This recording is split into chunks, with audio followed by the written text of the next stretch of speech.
Road trip to regression. The state of Tennessee has many backwoods towns with a small population. Julie Carter lives in Jonesboro, where the population is just 5,400 people. Julie lives in a cabin in the woods which appears rustic on the outside but is remodeled inside. Julie is a college graduate who majored in psychology with special studies on hypnotism and regression. Julie is very pretty at the age of 25. She is 5 feet 10 inches tall, weighing 170 pounds. Julie is looking for a subject to hypnotize back to being a baby once again. Julie has long black hair. Julie is wealthy and does not have to work due to an inheritance. Julie has a best friend named Bonnie Collins who lives in South Florida, which is 1,000 miles away. Bonnie lives in Fort Myers, a larger town but not a big city. Bonnie has custody of her brother Percy after the parents had a nasty divorce. Dad left with his girlfriend and Mom left with her boyfriend. Bonnie is 21 years old and also very attractive for a larger woman. Bonnie is 5 feet 11 inches tall, weighing 180 pounds. Bonnie has long brown hair she likes to keep in a ponytail. Bonnie is a high school graduate with no college. She was laid off as a maid after her boss made an unwelcomed pass at her. Percy Collins, her brother, recently graduated from high school and just turned 18 years old. It is August 1st in the year 1990. Percy moved in with his sister during his senior year of high school. Percy has not had his first job yet. He is a small man, just 5 feet 4 inches tall, weighing barely 100 pounds. Bonnie wants to relocate to Tennessee and stay with her best friend Julie.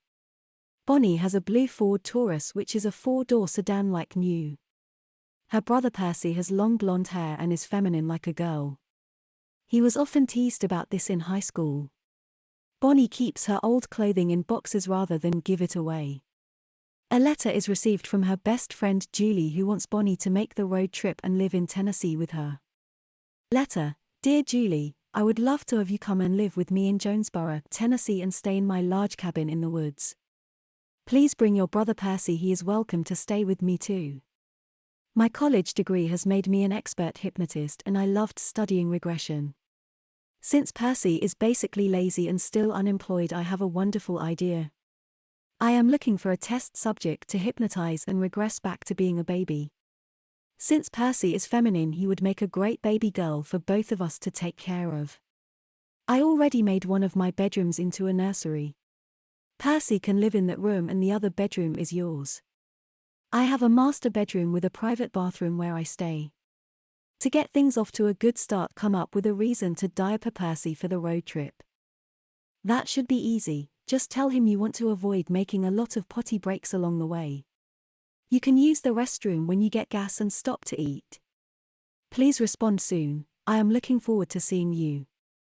Goodbye for now, best friend Julie. Phone call: Hello Julie, I read your letter and am excited about the change. My employer got fresh and I rejected him. The jerk fired me afterward.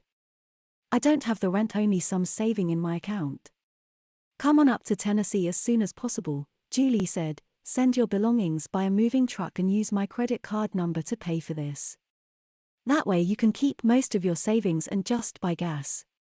This sounds wonderful and I am sure Percy will be glad for the change too, Bonnie said. I won't tell him about your plan to regress him. I will need a part-time job to help with the expenses.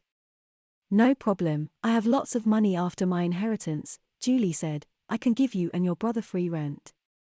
After all, we are best friends and your brother is needed as my test subject. Okay, I will find a way to make some spending money, Bonnie replied. Tomorrow is Saturday and we will call a moving company and leave first thing in the morning on Sunday. You will have to spend one night in a motel, Julie stated. Keep in touch and I look forward to seeing you sometime late Monday afternoon. The plans are made and Percy is happy to move to Tennessee. They pack and get the moving company to come over Saturday and load a truck. Each one keeps one suitcase of clothing and belongings for the road trip. Bonnie manages to get away for a while and she picks up some diapers. They are older tens diapers in size small found at a local medical supply store. Before going to bed that night, Bonnie and Percy talk for a while. Percy states he is excited about living in a cabin in the woods. He wants to go hunting, fishing, and hiking. Bonnie is pleased Percy agrees to moving. As planned on Saturday, a truck comes by to pick up Bonnie and Percy's furniture and belongings. Two men load everything and are soon on the road to Tennessee. The house is bare other than 2 sleeping bags and some clean clothing. "We are going to Jonesboro, Tennessee to start a new life," Bonnie said. "I am sure we will be happy there." "Yes, and the house looks strange when empty," Percy said. "We can sleep on the floor and leave early in the morning." The family decides to shower on Saturday night after having a good supper. Percy takes a shower in the hall bathroom and washes his hair. Percy shaves off the little bit of hair he has on his face. Being just 18, Percy has just started shaving about a year ago. He is petite looking for a man. Bonnie takes her bath and relaxes in the tub of warm water. She gets clean and washes her hair.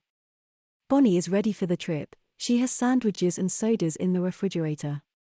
The apartment is a rental and the lease is up. The car is already packed and ready to go except for a few things.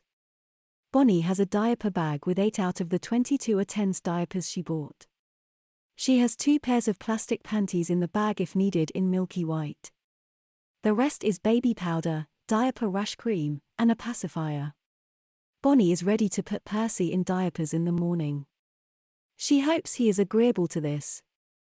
"It is already 10 p.m. and we need to go to bed since we are getting up at 6 a.m., Bonnie stated. "Let's lay out the sleeping bags." Both Bonnie and Percy fall asleep fast, being excited about the road trip in the morning. The house is empty and very quiet except for the cooling unit coming on occasionally. A good night's sleep is had by both of them. Back in Tennessee, Julie is very happy Bonnie is coming and bringing her brother Percy. She has plans for Percy to regress him to a baby girl. She will not bring this up but make it happen after he arrives. Part 1 is having Bonnie bring him diapered and wearing a girl's nightgown. The nursery is well stocked with diapers, including the same Attens diapers Bonnie bought to put on Percy for the road trip. Julie has everything that is needed to take care of a baby girl in her nursery in a youth size. Ring, ring, the alarm goes off and it is 6 a.m. back at the Collins house. Bonnie and Percy get up to have a bowl of cereal after getting dressed. A sandwich can be eaten later along the way. Sodas and sandwiches are put in a cooler and taken to the car. They go back inside one more time.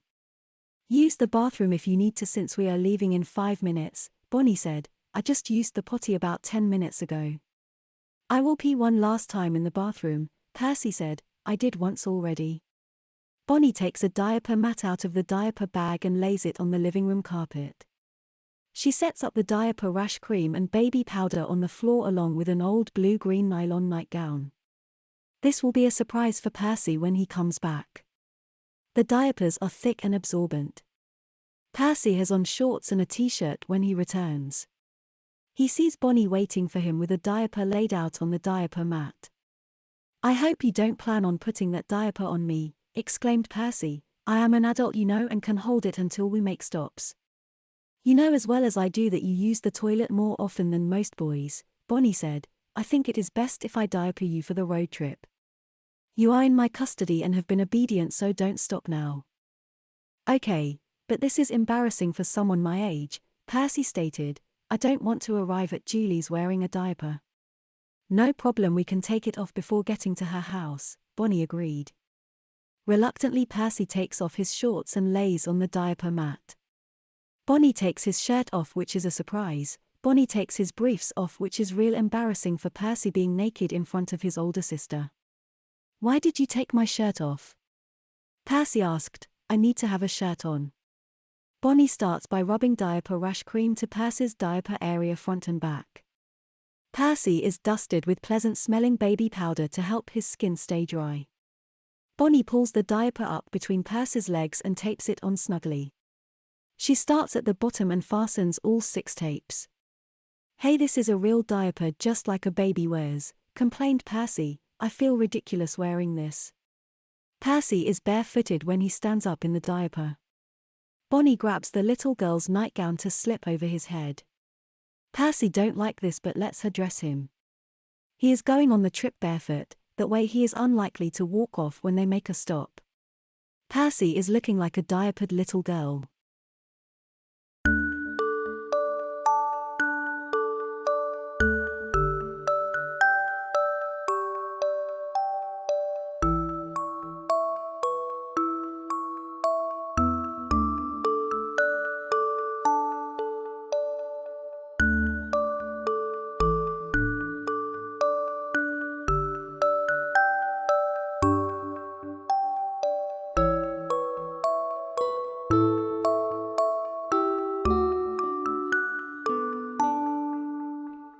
Dressed under duress. I'd love to. Melanie replied. But do you have any nappies? She asked. I don't, but Peter does. Audrey proudly replied, causing her little brother to blush something rotten.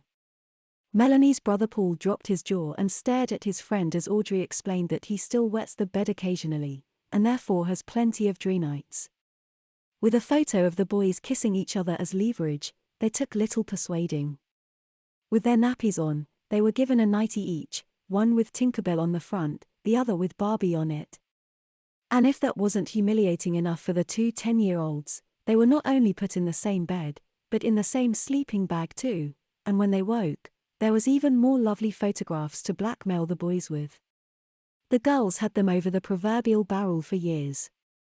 Audrey had her brother Peter tidying her bedroom and polishing her school shoes whilst Melanie's little brother Paul was brushing his sister's hair and putting it in plaits every night, painting her toenails, running her baths and fetching her snacks. Then, on the rare occasion that the opportunity of a double sleepover arose, the girls would relish in humiliating their little brothers.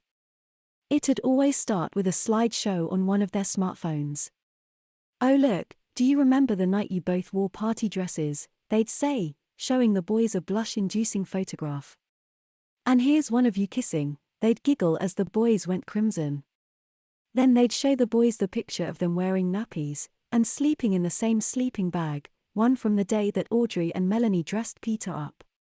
Paul wasn't jealous in the least, but he did feel that it was unfair that they'd dressed Peter up when he was alone with them. The next time though, they redressed the balance by only making Paul wear a dress. Peter remained in his boy clothes on that particular occasion and he felt more uncomfortable than he would had they both been put in dresses. Their sisters would take a combination of photographs and short videos on their smartphones.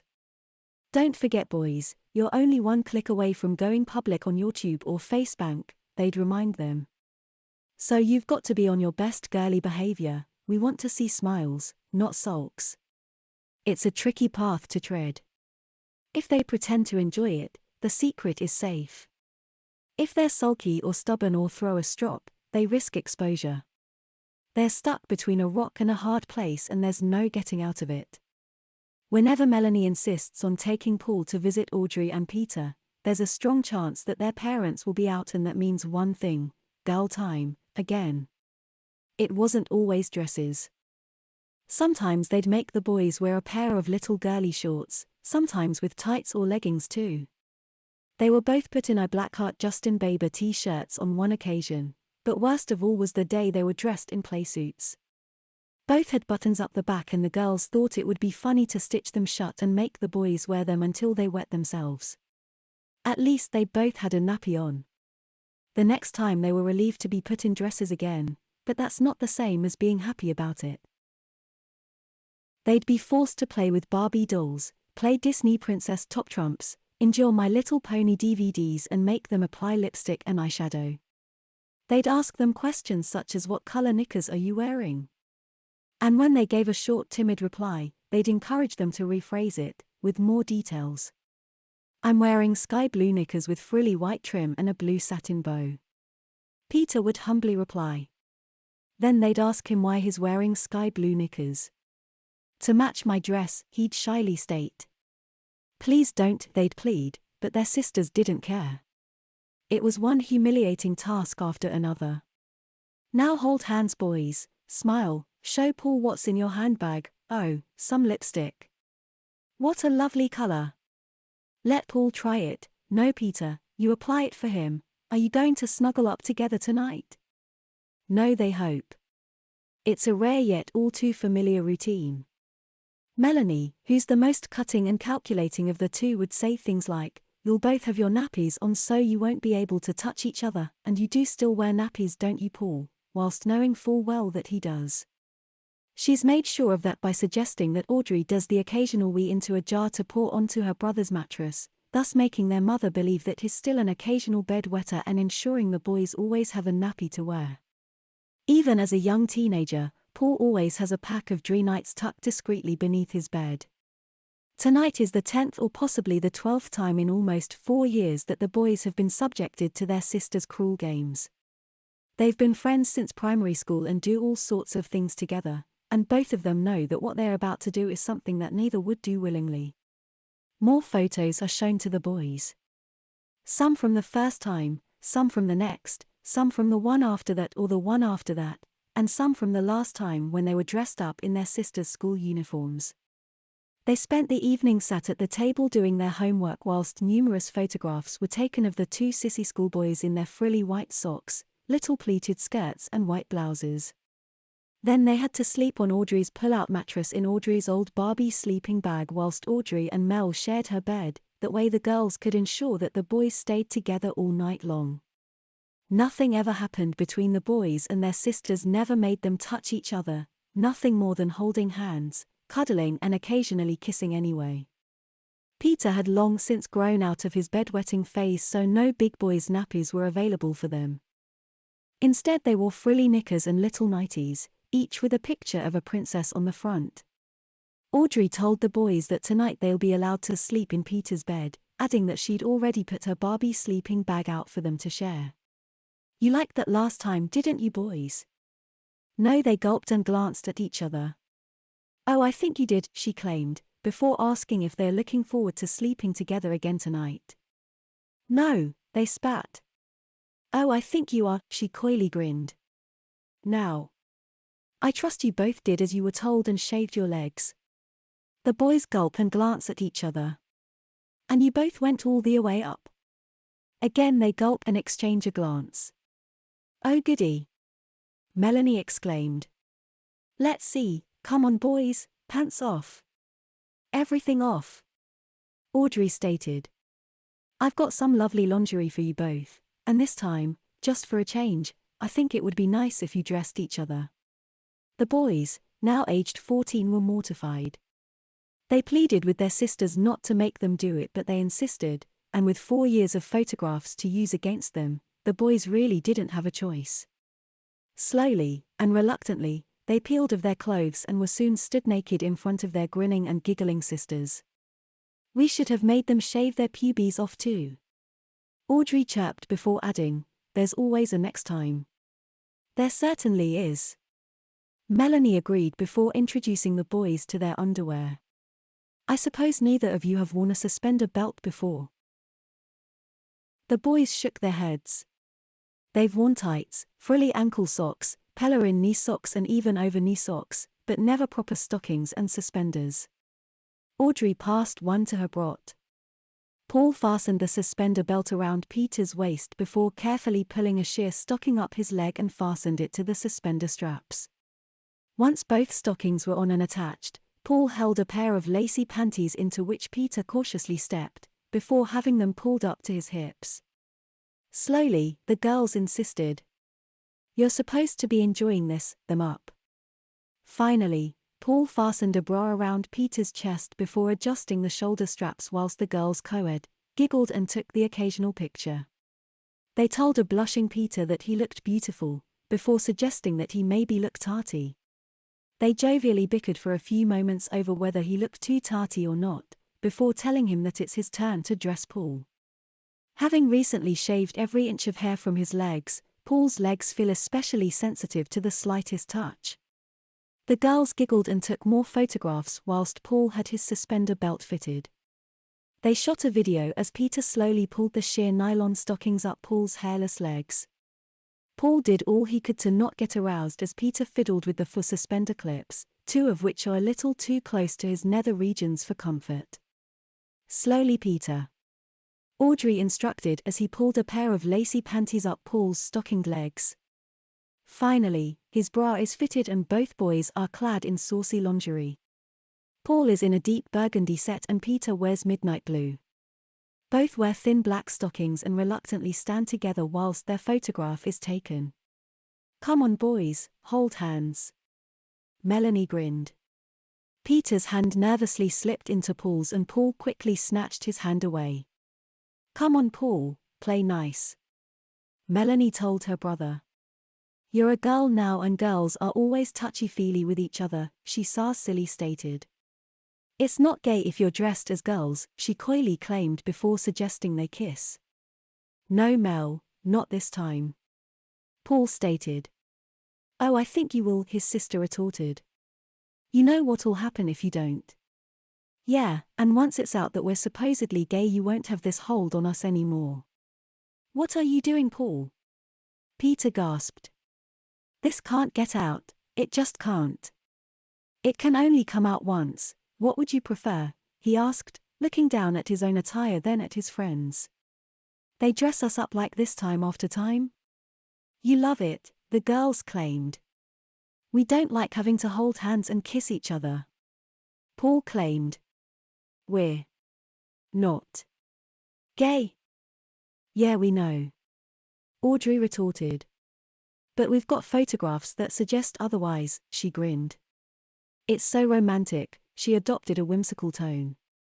Friends since kindergarten, Peter and Paul's relationship blossomed at the age of 10 when they fell in love, they kissed, they shared a bed, and ever since that fateful night, they've been inseparable. She cooed and giggled. "It doesn't matter what you say, we all know what really went on, we all know the truth." "The camera doesn't lie, Paul," Melanie stated. "Anyway, I'm not bothered if you hold hands or not. You can sleep in separate bedrooms for all I care," she shrugged. "It's the 21st century, no one gives a shit if you're gay." "Don't tell Em that, Mel," Audrey snapped. "Why not?" "It's true. They're not 10 anymore. It's our leverage." "No," Melanie bluntly replied. "That's our leverage," she claimed as she looked toward the scantily clad boys. "If they've got anything to be ashamed of, it's the fact that they're both transvestites, they're not even transsexuals, which is almost as acceptable as being gay these days, just a couple of trannies, sad little perverts who love dressing up as girls." "We only do it 'cause you make us," Peter barked. "And you only start properly complaining when we make you kiss and cuddle," Melanie retorted. "Dressing you as girls has always been a doddle," she claimed. "Now, how do you feel about the entire school knowing that you're just a couple of boys who love to dress up like girls?" Peter and Paul gulped in unison. Melanie flicked through the archive of photographs on her smartphone and claimed that the pictures of them not kissing or cuddling or holding hands were far more powerful. "This one, for example," she said, showing them a photograph taken 4 months previously when they were dressed up as schoolgirls. "Anyone might think you always dress as schoolgirls when you do your homework. And this one," she added, showing them a much more recent photograph. "It's so sweet seeing you helping Peter into his bra. I can handle the flack," Paul claimed. "I'll tell the truth about the village hall windows and the years of blackmail, and the fact that it would be you two spreading the photos would prove it." "Oh, you think so, do you?" Audrey asked. "The simplest explanation is always the correct one, and a couple of sissy boys playing dress-up is a lot more believable than a dastardly plot involving vandalism and blackmail. I don't care if people believe me or not." "I do," Peter said. "I don't want anyone knowing about this," he stated. "Anyway," he turned to his sister. "Haven't I got a dress or something? I feel naked like this." "Not yet," Audrey quickly replied. "We wouldn't have to personally hand out the photographs, you know," Melanie said as she flicked back and forth through the numerous pictures on her phone, taken over a 4-year period and hidden in a password-protected area. She also has backup copies hidden in cloud storage and Audrey also has her own collection. Lots of trannies have blogs where they post pictures of themselves wearing all sorts of things.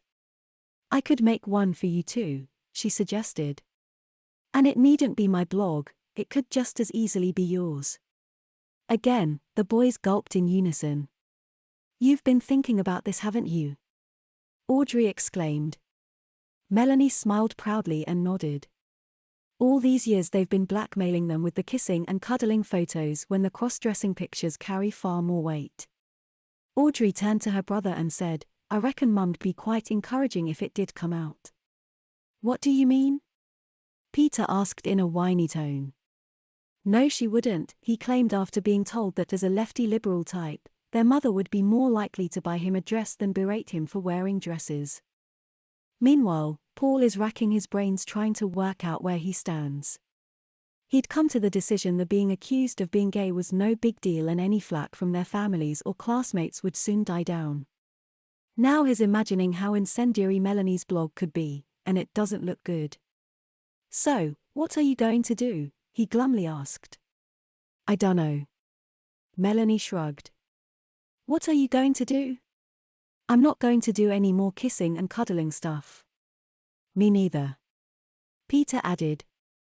But please don't tell anyone. I'll get the shit kicked out of me if anyone knows, he claimed. What do you think, Audrey? Melanie asked. Audrey ummed and ahed for a moment. Yeah, I guess. I always preferred dressing them up as girls to watching them kiss and cuddle anyway, she said. Boys aren't very good at it, she added. Good. Does that mean I can actually wear something now? Peter asked. And does that mean you won't build a blog about us? Paul gulped. Audrey and Melanie looked at each other for a moment before turning to the boys and telling them that it was yes to both questions, providing they wear what they're told and pose for as many photographs as the girls feel necessary. The boys hung their heads and agreed. Melanie dipped into her handbag and removed a small makeup bag. Audrey trotted up the stairs. Tonight, boys, we're having a takeaway delivered and you two are going to be our waitresses. Melanie said as she tossed the makeup bag onto her brother's stockinged lap. She tells them to apply some lipstick and mascara just as Audrey returns with 2 black frocks and 2 frilly white aprons. Oh God. Paul grimaced at them. Oh dear God, he added when the frilly headbands and heeled sandals were revealed. Oh dear God, he thought as his sister hoped that the dresses would be short enough to leave their stocking tops exposed. They certainly look short enough. Anything is better than nothing though, and the boys soon donned tonight's outfits. They tottered about in their modest heels and little black frocks, laying the dining room table for 2, adding a candelabra and wine glasses and badly folded napkins. The girls peruse numerous takeaway menus and slowly decide whether to have Chinese, Italian, Thai or an Indian as the boys scuttled about in the background. The girls settle on an Indian with all the trimmings, rice, naan bread, poppadoms, and various conserves. They order for the boys too, but they eat in the lounge after serving their sisters in the dining room. Peter confesses to almost crapping himself earlier when Paul had the audacity to say no to their sisters. I almost crapped myself when I had to answer the door to the delivery guy. Paul replied. What did he say? Nothing. Paul replied. Just confirmed the name and gave me the bags and went, he said. He couldn't really describe the way the delivery guy's expression changed from "for" to "what the fuck." As his eyes settled on Paul's very boyish head. We can't let them make us kiss each other anymore though. Paul stated. I know, but we can't let it get out either. Peter said. Look at us. Waitress. Audrey hollered from the dining room. More wine at table 3 please. The boys sighed. You gonna go or me? Paul asked. Well, it's my turn, I guess. Peter sighed as he put his tray down and trotted through to the dining room. Yes, he asked. More wine please. Audrey grinned as she handed her brother an empty bottle. He took it to the kitchen and grabbed a full bottle from the fridge. Could you pour it please? She asked when he returned and placed the bottle on the table. And stand just a little further away so we can see your stocking tops. Peter filled their glasses and placed the open bottle between them. Then he noticed a smartphone propped up on the windowsill, directly facing him and the table. "You're not filming this, are you?" he groaned. Of course, his sister grinned as she picked up her glass, smiled at Melanie and took a sip. "And I hope you're going to curtsy as nicely as Paul did before you go." "You're kidding." Peter gulped. His sister shook her head and told him that it's all on camera. "I would show you, but you're currently being videoed, so..." Audrey glanced at the camera before turning back to her brother. "Just a little one?" she asked. "Like they do in Downton." Peter swallowed his pride and performed a little curtsy before turning and returning to his meal.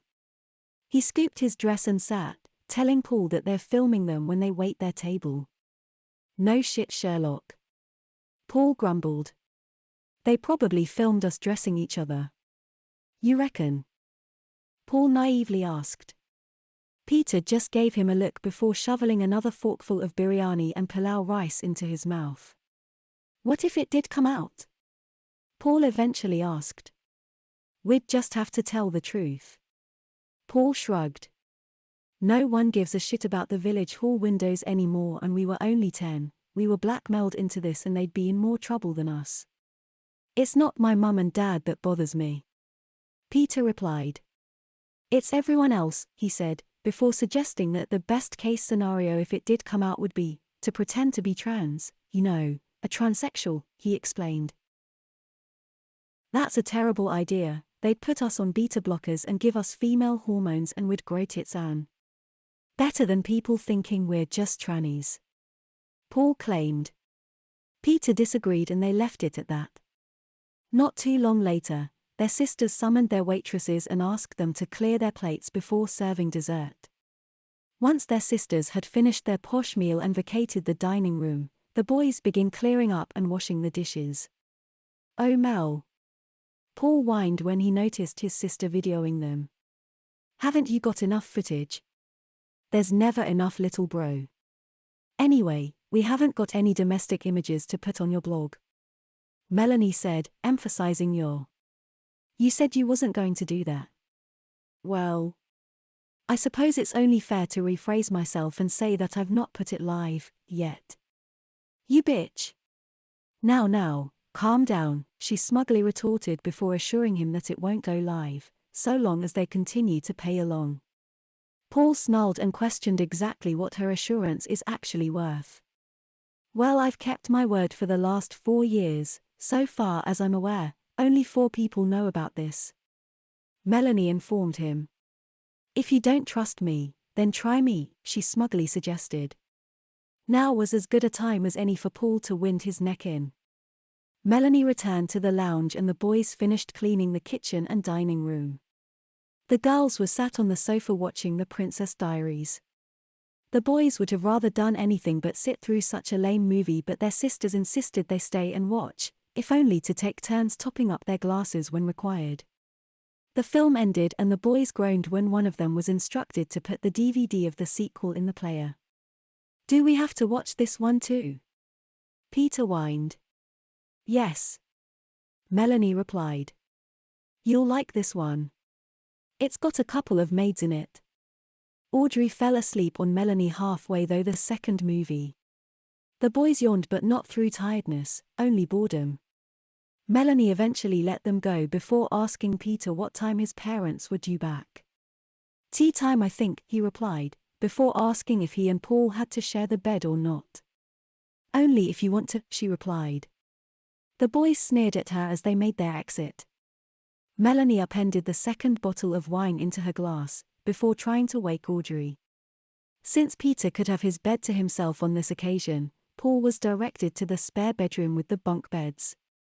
He undressed and climbed onto the top bunk. The fact they weren't blackmailed into kissing and cuddling was a small victory, he thought, but they're still over the same barrel they've been over for the last 4 years. One day it'll all come out and it won't be pretty, he figured. Paul lay awake in his bed and worried about the consequences too. He could just see the blog that Melanie threatened them with. "Here's a picture of us doing our homework dressed in our girls' school uniforms. Here's a video of us doing our chores whilst dressed as maids. Here's a picture of us aged 10 or 11 wearing party dresses. It would be explosive stuff at school. even without the pictures of them kissing and cuddling. Meanwhile, Melanie has managed to wake Audrey and they're sharing the final glass of wine. "So, what time are your parents due back?" Melanie asked. "Afternoon, I think," Audrey replied. It wasn't too long before Peter overheard them climbing the stairs. His sister has clearly had a little more wine than she should have, he thinks as he hears a stumble, a thump and a giggle. It wasn't too long before Peter's eyelids got too heavy and he drifted off to sleep. He woke the next morning after a quick dreamless night. The sound of footsteps on the stairs had drawn him out of his slumber, and presuming they were his sister's or Melanie's or Paul's, he thought little of them. That is until he heard his mother's voice yelp, "What the hell is going on here? What the hell are they doing back so early?" Peter thought as he leapt out of his bed, donned his bathrobe and quickly burst out of his bedroom. The door to his parents' bedroom is wide open, his mother is inside and naked on their bed is Audrey and Melanie, and both are looking very startled indeed as they snatch the sheets to cover themselves. As they do so, Paul's dad is bounding up the stairs, and at the exact moment that he pushes past Peter, a big black dildo drops out of the folds of bedding and onto the floor. Peter gasped and cupped his mouth. His father told him to go to his room, but Peter went to the spare room instead. "What's going on?" Paul asked. Peter shut the door behind him. "My mum's just caught Audrey and Mel in their bed," he loudly whispered. "I think they're lesbians," he said as the commotion echoed through the walls. "And by the sound of it, Audrey's in big trouble," he grinned. "Oh no." Paul grimaced. "That means it's all going to come out now. Which means she'll be in even more trouble," Peter claimed. "So maybe not." All of a sudden, the door burst open. "There you are!" Peter's mother exclaimed. "What's going on with this?" she asked. In one hand is the black dress he'd worn last night, in the other, the lingerie. She must have found them in his bedroom since he didn't exactly hide them after getting undressed last night, he just hung them neatly. Peter croaked. It took his mother a matter of seconds to notice similar items of clothing hanging in the spare room. "What have you two been up to?" she asked. Peter croaked. "Mel and Audrey made us wear them," Paul confessed. "They always do," he said. "Ever since we smashed the windows at the village hall." "What windows?" "When?" she quizzed before summoning them downstairs. She stormed out. "I thought they wouldn't be back till tea time," Paul quizzed. "So did I." Peter grimaced. "We better get dressed and face the music." "Yeah," Paul replied. He looked at the maid's uniform before wondering where his clothes were. "Can you fetch my clothes up?" he asked. It was a nerve-wracking wait for Paul. He's naked beneath the duvet, and in the event that Peter can't find his clothes, he looked at the maid's uniform again. "Oh, thank God for that!" Paul exclaimed when Peter returned with his own clothing. Peter and Audrey were put in the kitchen under the watchful eye of their father. Paul and Melanie were in the sitting room with Peter and Audrey's mother, who'd wasted no time in calling their parents and asking one or both of them to come over ASAP. Paul was very forthcoming with the truth. He told them about the village hall windows, the subsequent blackmail, and being forced to dress as girls, time after time whenever the opportunity arose. He didn't mention certain little details, such as being forced to kiss each other and share a single sleeping bag, and he denied any knowledge of Audrey and Melanie's relationship. The first he'd knew of it was the previous night when he'd heard them at it for ages before he finally got to sleep. Meanwhile, Paul was timidly telling his father the truth too. He told him about being forced to wear dresses and having to pose for photographs, how Audrey would wee into a jar and pour it on his mattress, making it look like he'd wet the bed. "Why on earth would she do that?" his father asked. Paul reluctantly explained, and his father was livid. "All the money we've spent on dree nights and all the worry your mother's been through thinking you're still wetting the bed at your age." Peter's prediction was right. Both Mel and Audrey were in big trouble. Not for their lesbian affair or for drinking alcohol, They are both 16 and therefore above the age of consent.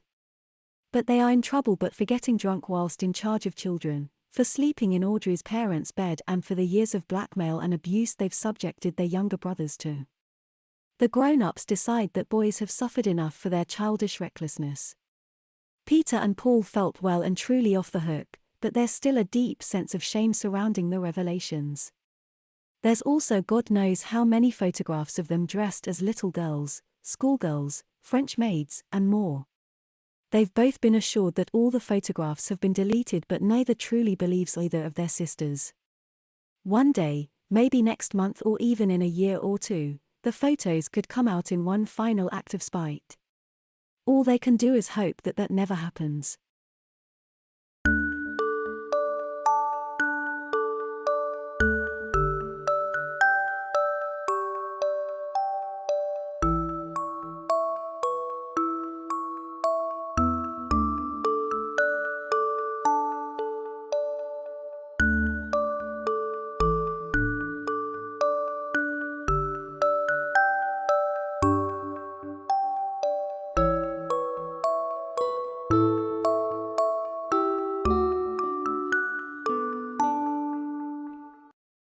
The Sissy Halfway House.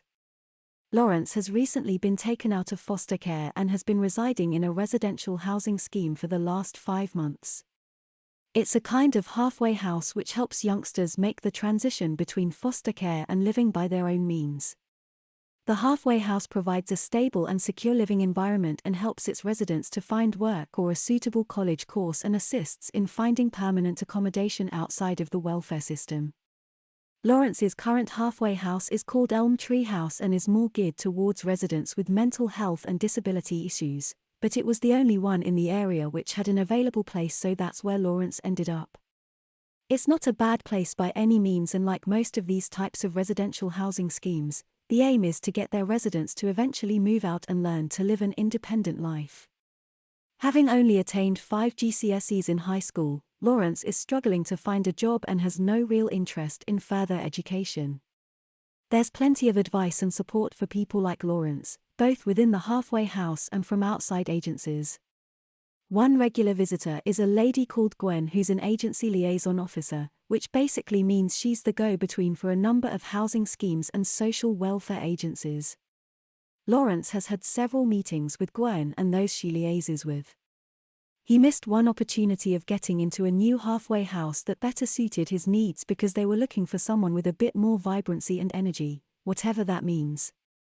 Gwen told him not to feel too disappointed and was confident that she'd find him something better than his current housing sooner rather than later. Then, a couple of weeks later, Gwen brings in a lady called Vera to meet with Lawrence. Vera works at another halfway house in the suburbs which is, according to Gwen, more suited to Lawrence's needs. What you need is an environment that will help you come out of yourself, give you some self-pride and proper goals, achievable goals. Gwen told him. I understand you're very creative, you got an A in art, didn't you? Yeah, Lawrence half-heartedly replied. But with AD in maths and AU in English, a GCSE in art isn't much use. You need to turn that pessimism into optimism, young man. Focus on what you can do, not what you can't. Vera said. She and Gwen had a lot of paperwork charting Lawrence's history within the welfare system. Vera leafed through to his education welfare records. Tell me about school, how did you get on there? She asked. Lawrence shrugged and said it was okay, before adding that he didn't turn up much. I can see. Vera replied, pointing out that he had 83 unauthorized absences in Year 11 and 65 in Year 10. Often left the grounds part way through the day, she read. Easily led astray, victim of bullying, lacked concentration in academic classes. But he is very creative. Gwen interjected. He often attended the after-school art class, didn't you? Yeah, but only because I'd get picked on the way home. Lawrence replied. I'm sure that wasn't the only reason. Gwen smiled. You should see his sketchbooks, she said. Oh, there's no need. Vera replied in a friendly tone. I'm sure they're very good, she added. She explained to the boy how the halfway house she's proposing is more focused on underachieving and undereducated youths, and that it'll give him the life skills and self-confidence he's lacking. Of course you have to be willing to participate, you can't just wander off if you don't like it, but we can look at other options if you're not happy there. It all sounded okay, and after a bit of form filling his transfer was arranged for the very next day. Lawrence packed his bags and waited for Vera to collect him. As he waited, he got chatting to another resident called Sharon, who was sorry to see him go. "I know you're not a crip like the rest of us," she said, using a term to describe her disability that Lawrence would never use. "But it's been nice having you around." Lawrence thanked her and said that he hoped he wouldn't be there for too long. "I want to get my own place and stand on my own too." He stopped himself and glanced nervously at her crooked feet. "Sorry," he said. Sharon told him not be silly and assured him that he's perfectly capable of standing on his own 2 feet and living a normal life. Again Lawrence thanked her and confessed to feeling a bit nervous about the transfer. "I'll come and visit, make sure you're settling in," Sharon suggested before asking where the new halfway house is. Lawrence routed the transfer form out of his pocket. "Ashley Buckley New Road," he read. "It's on the other side of town," he added, knowing that it's probably too far for her to pay a visit. "I'll get the bus," she said. "Look, I'd better go in, can't stand out here talking all day on these," she grinned, looking down at her crooked legs and crutches. Lawrence bid her farewell and waited alone for 10 or 20 minutes until Vera arrived. "All set?" she asked, taking his bags. Lawrence smiled and nodded, said his final goodbyes to the staff at Elm Tree House and followed Vera to her car. They drove through the town center, through the suburbs, out the other end and eventually down a long narrow lane to a large detached house. Its setting is more rural than Lawrence expected and suspects that it's not on any bus route. Vera tells him that the place looks a bit deserted because the others are all on an excursion. "So it'll be just us two for now," she said as she took his bags out of the car. He suspected nothing untoward as he entered the house and was shown around the main reception room, dining area, and large kitchen before being taken upstairs to one of the rooms. Vera suggested he takes a bath before they do anything else, claiming that when the others get back he won't have the opportunity as they'll all be clambering for it after their excursion. He feigned interest and asked about the excursion.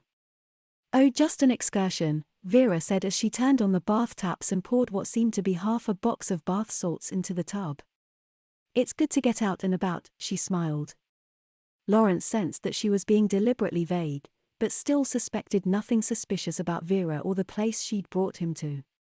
Then after a few minutes soaking in the hot soapy water, Lawrence found himself screaming in excruciating pain. He leaps out of the water and in his naked state, bangs on the bathroom door yelling for help. Vera unlocks the door and finds him scrunched up on the floor, writhing in agony. She stands him up and says, "Move your hands, let's have a good look at you." Lawrence reluctantly moves his hands. Vera gently touches his smarting skin and tells him that he needs a few more minutes in the bath. "What?" he gasps, his skin still smarting. "I'm not getting back in there. It's full of acid or something."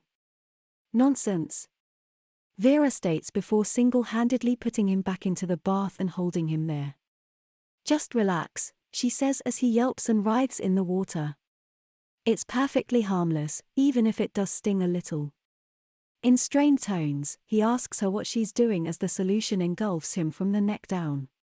She doesn't reply.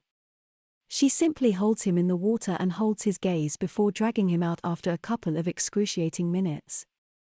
Once out of the water, he gasps in pain and she gently touches his smarting skin. "That's better," she says. "Rinse yourself off in the shower." The relief the warm clean water brings him is nothing short of heaven. The stinging sensation almost immediately subsides, but it's replaced with a new sensation as he runs a hand over his forearm. "What?" he gasps as he feels not a single hair. He looks and sees, he checks elsewhere and finds nothing but smooth hairless skin all over his body. He senses Vera's presence behind him and as he begins to turn he begins to say, "What have you done to me?" But mid-sentence, He sees her outstretched hands in such close proximity that can't see what they hold, and not a nanosecond later he feels a collar click into position and lock around his neck. A pair of instinctive hands immediately grab at the collar and try in vain to force it apart as he's tugged out of the shower and out of the bathroom. "What are you doing, you crazy bitch?" he yelps. His naked body is still damp and dripping as he's pulled along the corridor, dragged down the stairs and pulled on his side into a room. "This is where you'll be staying, if you're good," Vera says. "And if I'm not?" Lawrence growls from his vantage point at her feet. "If not, you'll be staying outside in the kennel," Vera told him. "Now stand," she instructed. Lawrence was already halfway to his feet when the instruction came, so he didn't stand through obedience, but he did stand. He nervously glances around the room. A small cage sits in one corner, a toilet and basin is in the other. Just as his eyes pan around to see a clinical-looking desk and what appears to be a range of cosmetics neatly arranged on its surface, he is instructed to sit. His eyes pan down to the stool and widen to the size of saucers as he realizes that it's no normal stool. "You must be joking," he says as his jaw begins to drop. "You can either sit and start your training, or you can be taken to the kennel and we'll try again tomorrow," Vera replied. There's no way that Lawrence would willingly sit on a stool like that, and he tells her as much, adding a torrent of obscenities for good measure. As a result of his outburst, Lawrence finds himself being wrestled to the ground, rolled onto his belly, and with her full weight on his back, Vera swiftly straps a ball gag around his head. He writhes and growls as she drags him out of the house, across the yard towards a small barred cage with flat tin roof. He tries to kick and punch her as she bundles him into the kennel, but in the few seconds it takes for Vera to barge him in and slam it shut, he didn't land a single blow. He growls at her through the ball gag as she tells him that he'll more than likely be a bit more willing tomorrow, but if you're going to act like an animal, I'll treat you like one, she said before walking back to the house. After trying to force the kennel's gate open and trying with all his might to push its caged walls apart, he tries to force its corrugated tin roof upwards, but it's pointless. He takes a breather and looks around. It's twilight and he knows there's nothing but open countryside for at least a few miles in any direction. Even if he could shout, he probably wouldn't be heard by anyone but Vera. He tries again to force the collar open, then the gag, but finding what can only be a small padlock on the back of his head, he knows his gag is secure. A length of heavy-duty chain hangs limply from his collar and he follows it link by link to where it's padlocked to one of the half-inch steel bars that surround him. He looks down at his body, naked, hairless and peppered with a variety of small cuts, grazes and blossoming bruises. He sighs and grunts through his gag as he tries to fathom what's going on and why he didn't see this coming. He looks around the kennel and wonders how he's expected to sleep in such a small space. Lawrence isn't tall, being a modest 5 feet 5 inches, but with little more than 3 feet by 4 feet of floor space and barely 4 of headroom, this confined cage is far too small for comfort. Its 4 walls are made from welded steel bars running both vertically and horizontally. Each 1/2 bar is approximately 3 apart, and without a hacksaw or some big bolt croppers, he's not getting out of it. Lockjaw feels like it's beginning to kick in as the twilight fades.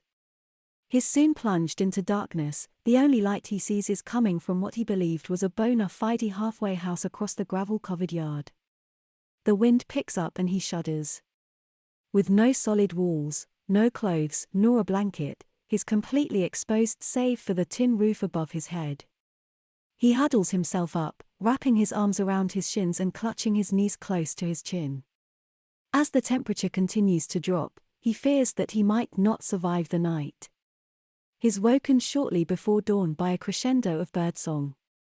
It's cold, but not cold enough to put him out of this newfound misery.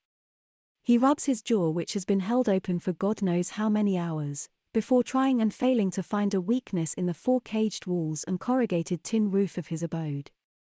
He soothes his skin that bears a clear imprint of the metal mesh floor that he'd slept on. He recalls the events of the previous day, leaving Elm Tree House and being driven by Vera to this place, being told that the others are out on an excursion, hence it being empty, being shown to a room and being told to have a bath. He should have suspected something, he thinks, an empty house in a remote rural setting, no sign outside, no reception desk, no staff, nor residents.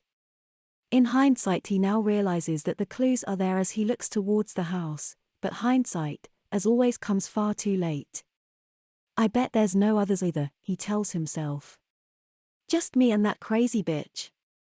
In all honesty though, Lawrence suspected nothing until Vera put him back in the bath, which he now understands had one purpose and one purpose only, to remove every last strand of hair from his body. But why? He thinks as he recalls her telling him not to wash his hair in the bathwater and instructing him not to even get it or his face wet. I should have suspected something then, he told himself.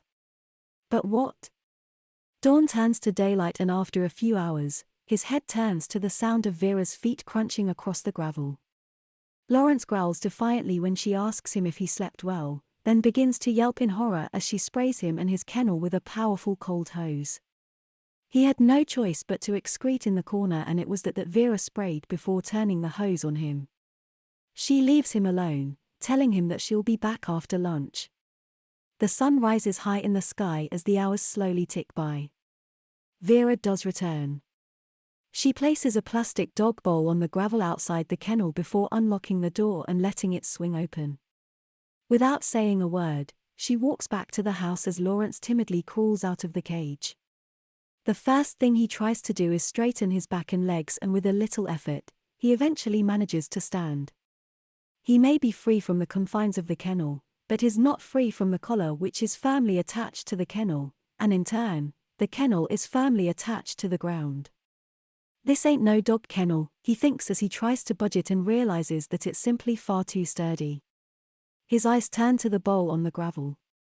It appears to be filled with porridge and looks edible enough, but his mouth is filled with a ball gag. He's tempted to launch the bowl and its contents across the yard in defiance, but if that's the only meal he's going to get today, he'd better leave it be. He sits. His stomach churns, yearning to be filled, but all he can do is stare at it. When he sees Vera exit the house and approach him, he stands. His eyes glance to the item in her hand, a length of plastic tubing with a large funnel attached to one end. Vera tells him that he can either feed himself, or she can feed him, using this.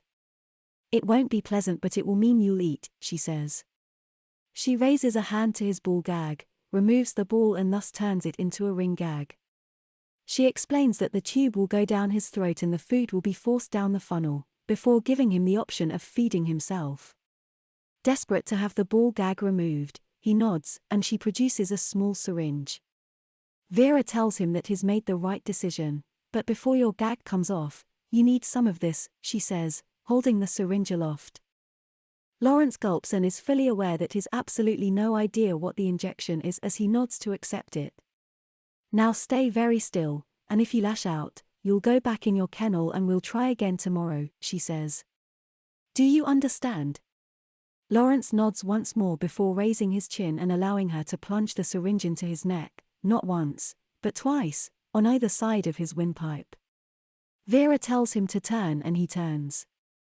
Keep this up and you'll be out of here in no time, she says as she removed the small padlock that keeps his gag secure before stepping back, well out of his reach. He looks at her with the gag still intact.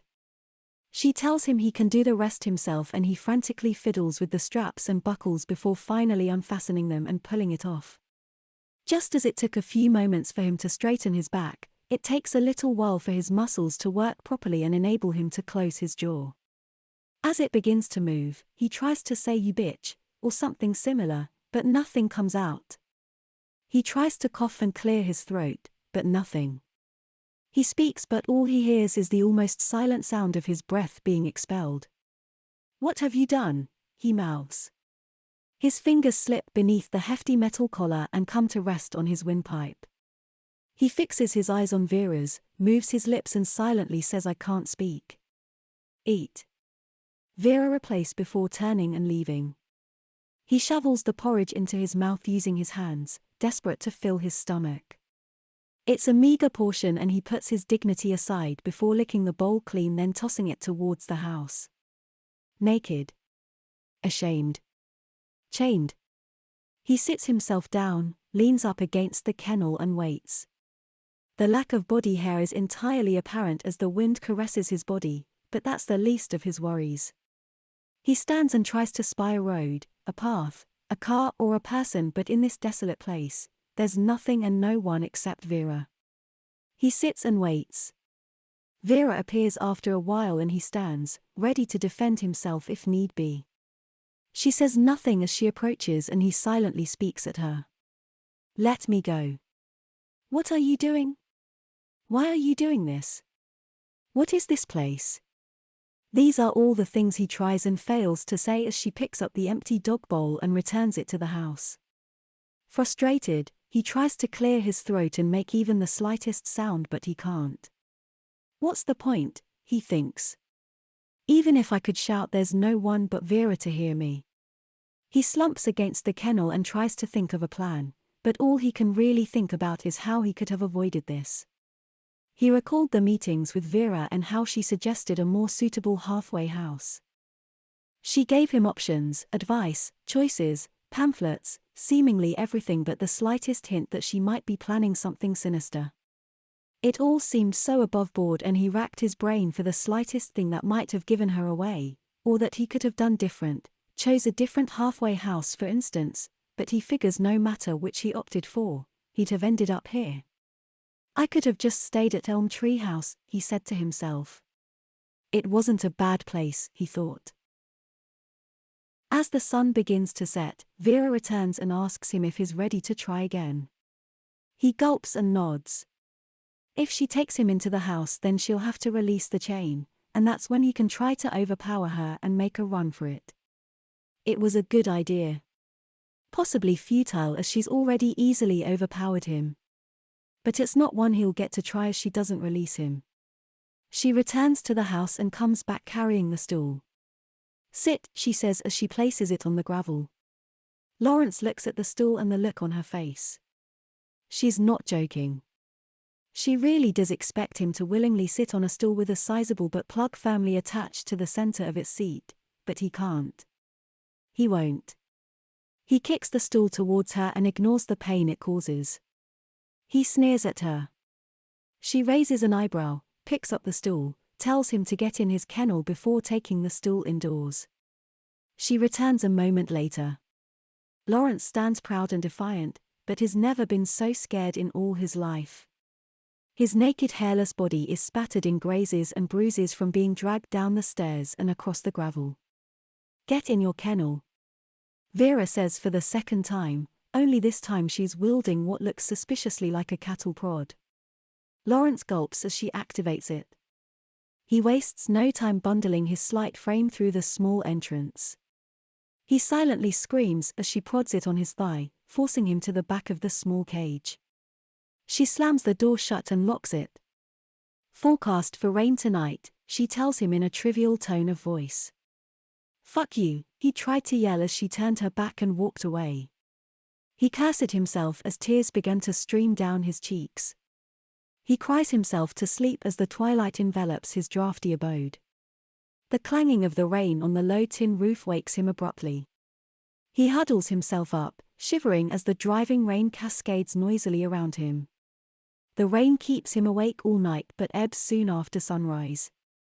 Lawrence wakes mid-morning and after defecating in the corner of his tiny caged kennel, he endures the hose. He tries and fails to speak and fears that the injections she'd given him will render him mute for life. Again a bowl of porridge is placed on the gravel and is released from the confines of the kennel. He eats the meager portion and again licks the bowl clean, but doesn't toss it to one side this time. He knows he's going to be offered the stool again and wonders which is worst, the stool or the kennel. At sundown the stool is brought to him and as he reluctantly prepares to impale himself on it, Vera advises him to lubricate it first. He mouths something and she says, "You've got a tongue, haven't you?" Swallowing his pride, Lawrence gathers some saliva, spits it onto his fingers and begins to smear it around the plug. "I said you've got a tongue," Vera barks. Lawrence gives her a look that might kill before he kneels over the stool and prepares to apply some saliva to the sizable plug using only his mouth, but something inside him won't let him do it. He can't. He looks up at her defiantly before standing. He turns to his kennel, crouches and shuffles inside. He spends 4 nights in the kennel before he succumbs and puts himself on the stool. Once seated, Vera produces a pair of handcuffs and asks for his wrists. He offers them freely and she cuffs them together before raising them above his head and securing them to the back of his heavy metal collar. "Where's all this obedience come from, I wonder?" she says as if talking to a naughty puppy. "Are you thinking, I'll just go along with it until I get a chance to escape?" she asked. He blinked but otherwise didn't respond. "That's exactly what I'd do if I were in your shoes," she said, before grabbing his foot and wrestling a high-heeled sandal onto it, one that has an ankle strap with a substantial metal clasp. She clips it shut and a small telltale keyhole in the clasp suggests that Lawrence won't be able to remove this shoe himself. He struggled less as his right foot was forced into the other sandal and its strap is secured and locked around his ankle. With his feet perched on 4-inch heels, the stool felt far more uncomfortable and awkward than ever, but it didn't feel that way for long. Vera raised her foot to his chest and pushed him backwards, sending him crashing onto his back. He wriggled and writhed, screamed without making a sound as the gravel cut into his back. His legs flailed, unsure where they should be due to him still being attached to the stool. With his hands cuffed behind his neck, there's nothing he can do except calm himself. "It's best that you don't struggle," Vera said as she knelt over him. His brain was too full of adrenaline for him to fully comprehend what came next. It hurt. It hurt a lot and then it hurt again. The stool was unceremoniously pulled from his anus and the handcuffs were released from his collar. It was only as he struggled to his knees that he realized what had caused such intense pain. Tickles of blood ran down towards his belly and the pair of silver bells that dangle from his nipples tinkle with every movement. With the shoes strapped to his feet, he doesn't bother trying to stand. He settles on his knees and looks up at his captor. She smiles a menacing smile. "You've done well today, but I don't think you're ready to be house-trained yet." Meanwhile, Lawrence's friend Sharon visits the halfway house he'd supposedly been transferred to. In spite of her obvious hardships, she's a determined soul and when she says she'll do something, she'll do it. After getting the bus to Buckley New Road and walking the 200 yards on her crutches to the building with the large Ashley sign, she's surprised to find an old people's home and not a halfway house.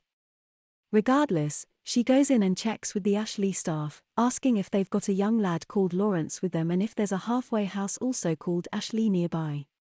It's a no on both counts, so she returns to Elm Tree House and checks with the staff there.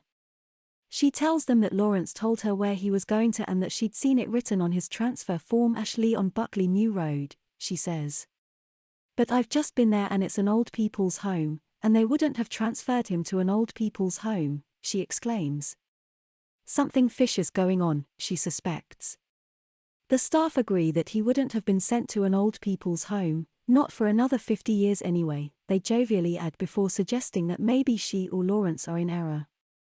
They check his transfer details and assure her that all the paperwork is in order, but since details such as the address is confidential, they can't check it and even if they could, they wouldn't be allowed to reveal it to another resident. Sharon reiterates that she knows what the address was as she's seen it on his transfer form, and restates that it's not a halfway house but an old people's home. "Like we said, Sharon, either Lawrence got it wrong or you remember it wrong," the staff reiterate. "Wherever he is, I'm sure he's coming on leaps and bounds and you've got nothing to worry about," they insist. Sharon still thinks it's weird that the address on his transfer form turned out to be a home for the elderly, and she's certain she remembers it correctly. But then again, who knows? Sharon settles in her room and like the staff, she assumes that wherever Lawrence is, he'll probably be fine. After the sacrifice and shame of willingly putting himself on the stool and accepting the handcuffs, Lawrence feels utterly disheartened as he crawls back inside his kennel. Only this time he crawled into the sound of 2 tiny tinkling bells. He folds himself into the corner as the entrance slams shut. Vera walks away as Lawrence gently touches one of his throbbing nipples and the heavy gauge ring that pierces it. It hurts. He's tempted to rip the piercings out but fears the pain it would cause and leaves them well alone. His attention shifts to his footwear. A series of thick black leather straps encircle each foot, The vertiginous stiletto heels and stiff sole force his toes upwards, and the ankle cuff with a metal clasp and a tiny little keyhole ensure that they can't be removed without a key. He can't imagine being able to stand in them, let alone walk, but he can imagine that he'll probably have to wear them for some considerable time. After another chilly, windy, naked night in his cage, Lawrence faces the hose before being released from the confines of the steel kennel. The sandals force him onto his knees, effectively rendering him lame, but after a few minutes the gravel proves too sharp, so he forces himself to stand using the kennel as support. He looks down at himself, hairless and naked save for the shoes on his feet, the collar around his neck and the two tiny bells hanging from his nipples. He tries to make a sound, manipulating his windpipe to clear his throat, but to no avail. His bruises have faded to a custard yellow and his cuts and grazes are also healing, but his body aches from head to toe since he hasn't had a proper night's sleep in almost a week. He hasn't had a proper meal in that time either, surviving off a single small bowl of porridge a day. The feeling of hunger is perpetual, as is the breeze that constantly licks his naked body. Vera brings him a bowl of porridge when the sun is high in the sky. He eats and licks the bowl clean before sucking every morsel of food from his fingers. Once finished, Vera takes the bowl and leaves him alone until the sun begins to sink. Then she returns and asks him if he's ready to begin his training. Lawrence hangs his head, gulps and nods. Lawrence's bells tinkle as his lead across the gravel. They can't weigh very much, but it's enough to tug on his nipples, just enough to make them hurt as the tiny tinkling bells swing to and fro. He's unsteady on his feet as each foot is strapped into a high-heeled sandal, but Vera shows patience and lets him move at his own pace. This is the point he anticipated, making a run for it, being led between the kennel and the house, but is not running anywhere in his stiletto heels. He feels steadier on his feet once inside the house since its floor is flat and level. He's taken into the room he was dragged to on his first day here and told to sit. He doesn't want to but knows what the alternative is, so he reluctantly kneels over the stool, lubricates its plug with his saliva before slowly lowering himself onto it. That wasn't so hard, was it? Vera says once he's settled. Lawrence doesn't reply. Lawrence just sits, silent and still, casting his eyes nervously across the items on the table in front of him. Each is familiar yet all are new to him. He can his darkened reflection in a flat screen monitor on the wall. Vera leans over and switches it on to reveal a typical YouTube playlist page titled Beginner's Makeup Tips. She taps on the screen and the first video begins to play. Watch and learn, she tells him, before leaving him alone. He doesn't pay much attention to the video. It plays as he scans around the room. If he is sleeping in here tonight, he expects he'll be sleeping in the small cage in the corner as there's no bed. Other than the cage, the toilet and the wash basin, there's nothing else but the table he's sat at and the stool he's sat on. He turns back to the video and watches as base layers and foundation is explained. With his body stripped of hair and stilettos strapped to his feet, he's starting to work out what's happening to him. The video ends and the next one automatically plays. He reaches out and touches the screen, which allows him to stop, pause, rewind and skip the videos. He tries to access something other than YouTube, since it's clearly a large touchscreen tablet with internet access, but the device has restricted access which he'll have to try to somehow bypass. He tries to access the settings, tries to guess the password, but it could be anything. He gives up when Vera returns and informs him that he won't be able to access anything other than his training videos. Lawrence suspects she's monitoring him from another room. She reiterates that he should watch the videos, and when you're feeling confident, she says, moving a few of the cosmetics closer to him, you can start practicing, she adds as she presses a button on the monitor which activates its built-in camera and effectively turns it into a mirror. The button toggles it between mirror and screen mode. Vera returns it to screen mode and skips back to the first video, taps the screen to play it, then leaves Lawrence alone again. She honestly expects me to just sit here and practice putting on makeup, he thinks. She can't do this, he defiantly tells himself, but he knows full well that she can, and she is. No more than 2 minutes pass when Vera is forced to return. And there was me thinking you'd learnt to be obedient, she sighed as she looked at the cosmetic items he'd swept aside and thrown to the floor. If he could speak, he'd have told her to go and fuck herself, but instead he tried and failed to yell "let me go," as she dragged him off his stool, out of the house and back to the kennel. It didn't take too much effort to get him inside, since she had her cattle prod to encourage him. After a cold drizzly night, Lawrence awoke at dawn and waited. He waited and waited, but no one came. As the sun got higher and his stomach churned with hunger, he began trying to force the cage open but knew full well his efforts were futile. Being sprayed with the cold hose was unpleasant, but at least it removed his feces from the corner of the tiny space, but so far today there's been no hose, no bowl of porridge and no opportunity to stretch his legs or straighten his back. As the sun began to sink, the hunger became unbearable. It felt as if his stomach was trying to digest itself. Vera came to him at twilight with some water and said that she hopes he's learnt something today. Maybe you'll show me a little more obedience tomorrow. After some 40 hours in the kennel, it seems to take an age for Lawrence to straighten his back after being hosed and released. He aches and writhes on the gravel before slowly rising to his feet. He is led back to the house, back to the room and back to the stool. Shame floods through him as he settles himself up on it. Vera turns on the screen and plays the first video. Lawrence watches, but his mind is racing.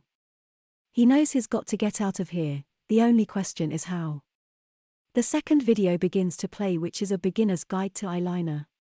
The third is about eyeshadow, the fourth mascara, the fifth and sixth concentrate on the eyebrows, the seventh on highlights and blusher, and the final video is about applying lipstick. Then the first begins to play again. All the items he'd defiantly thrown on the floor the day before yesterday are neatly arranged in front of him. Part of him wants to repeat the same act, but a bigger part tells him to comply. After watching the 3-minute guide to applying a base layer and foundation, he stops the video and switches the screen to mirror mode. With nervous hands, he finds the item he needs and begins to apply it. Why is she forcing me to do this? He asks himself as his skin tone becomes even and free of blemishes. His heart sinks as he finds the eyeliner, then watches the next video in the playlist. It looks simple enough, but in practice it's incredibly hard to draw a line so close to one's own eye. Vera enters and tells him that practice will make perfect. She passes him a pack of makeup wipes and tells him to remove the disastrous attempt at applying his eyeliner and to start again. Lawrence tries and fails, tries and fails and tries and fails again. Each attempt looks as bad, if not worse, than the last, and Vera accuses him of not even trying to do it properly. He looks up at her with pleaful eyes, as if insisting that he is trying his best. She checks the time on her wristwatch and tells him he's got an hour. "If I don't see an improvement, you'll be sleeping outside again," she states. Lawrence gulps and glances at the cage in the corner. Apart from the fact it's indoors, it doesn't look much better or bigger than the kennel. He hangs his head before turning to face the screen once more. This simple act is filled with shame and humiliation as he carefully rotates himself on the plug and feels it shift inside him. He cleans his face with makeup wipes before reapplying his base coat and foundation, then trying again to apply his eyeliner properly. After numerous attempts, Lawrence sees little or no improvement, but Vera thinks otherwise. "It's not what I'd call a good job, but it's certainly getting better," she tells him. "Now clean it off, then you can eat," she says, placing a bowl of porridge on the floor by the cage. Lawrence removes his eyeliner and foundation before cautiously lifting himself off the stool. It hurts more lifting himself off it than it does lowering himself onto it, and the plug on which he'd been perched now has the telltale signs of where it's been. Starving, he gets on his knees and shovels the porridge in his mouth using his fingers before licking the bowl clean to get every last scrap of the measly portion inside him. Vera returns and suggests he cleans his stool before getting on it again. "It won't taste very nice like that," she bluntly adds. He uses kitchen towels to wipe the plug clean and drops them into a waste paper basket. Then he tries his best not to gag or vomit as he smears his saliva around it using only his lips and tongue, before going through the shameful act of lowering himself onto it. He spends the next few hours trying and failing to apply his eyeliner as well as is demonstrated in the video. Vera tells him he's definitely getting the hang of it, but Lawrence can't see it himself. All he sees is a pair of uneven dark rings around his eyes, making him look like he's been punched or something. Vera tells him he's done enough for today and suggests he cleans his face and his stool. Then she opens the small cage and he crawls inside, curling himself up before it's locked shut. "You've done well today," she says as she prepares to leave. "Keep it up, if you know what's good for you." Being confined to the cage indoors is a relative luxury compared to the kennel out in the yard, but in the tiny confines of his cage, it's far from comfortable. His body frequently seizes and every movement causes the bells that hang from his nipples to swing, tinkle and throb. His feet have been locked to the shape of his high-heeled sandals for days now, and he wants nothing more than to flex his toes and arch his feet.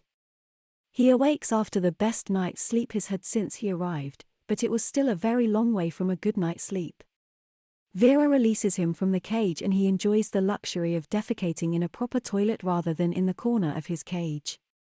He also has the luxury of brushing his teeth and washing his hands and face rather than being sprayed with a high-power hose. Then he is told to sit.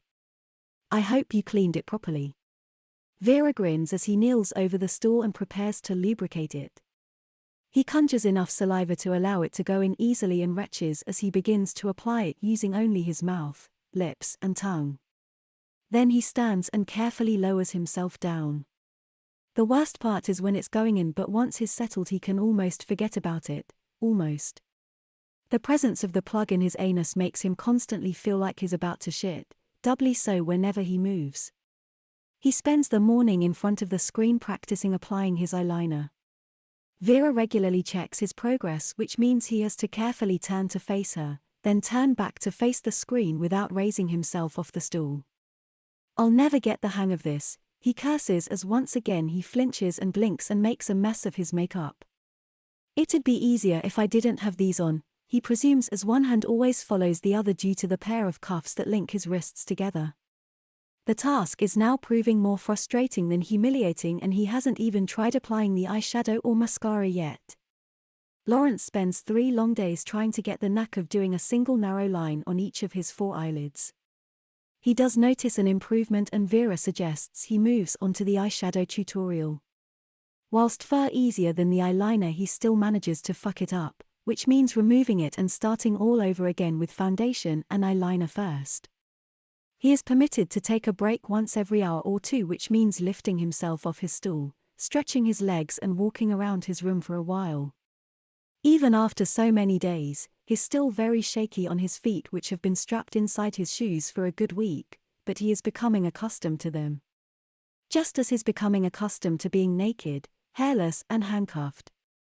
He cleans the plug until it's spotless before wetting it with spit and lowering himself down.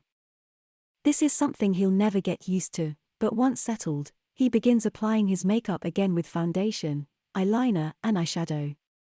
It still looks like he has 2 black eyes, but the more he applies his eye makeup and the better he gets, the less it looks like an injury.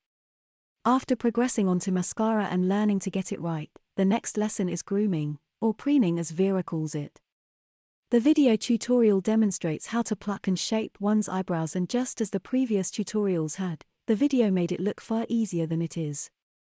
Not only did the removal of each hair sting and smart, he struggles to get his eyebrows evenly matched. He's left with 2 very slender eyebrows by the time Vera is satisfied with them, which he learns to define further using an eyebrow pencil. Vera leaves him to practice but monitors him from another room. She returns when she sees him using the eyebrow pencil on the tabletop rather than on his eyebrows and sees that he's written, "Will I be able to speak again?" He looks up at her with pleading eyes, fully expecting to be sent out to his kennel, but he needs answers whatever the consequence.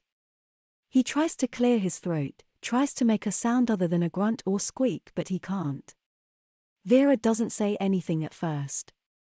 She takes a sheet of kitchen roll and wipes the tabletop clean. Then as she turns to him and says, "It's best that you're seen and not heard." Lawrence hangs his head as she leaves, then he turns to the screen and looks at himself. His skin is flawless, like that of a porcelain doll. His eyes are deep and smoky, his eyelashes long and lush and his eyebrows are slender and perfectly defined. Only his lips look like his own as he's yet to progress onto the final tutorial. Maybe it doesn't end there, he ponders as he looks down at himself. He can barely recall what it felt like to wear clothes, although he longs to do just that. But that thought leads him to wondering what he'll be allowed to wear, if he's ever allowed clothing again. As a reward for his continued obedience, Vera allows him an hour or so out of his vertiginous heels. This comes as a great relief, but it's painful at first. He finds himself walking on the balls of his feet as putting his heels down feels like he's overstretching his calf muscles. Before donning his shoes again, Vera gives him another lesson, trimming, filing, and finally painting his toenails. He makes a mess at first but eventually gets it right, then he puts his feet back into his high-heeled sandals and clips the clasp shut, knowing that they won't come off until Vera allows it. It's only as he takes his first steps after some respite from wearing his shoes that he realizes just how accustomed he's become to the support that his high-heeled shoes provide. As the days pass, Lawrence completely loses track of time. He's no idea if it's Tuesday or Saturday, not that it matters since he spends his days repeatedly applying, removing, and reapplying his makeup.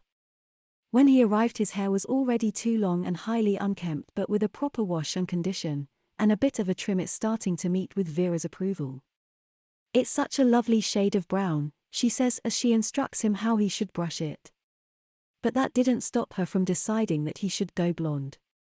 He thought wearing makeup made him barely recognizable, but the first time he saw himself with blonde hair, he really did feel like he was looking at someone else.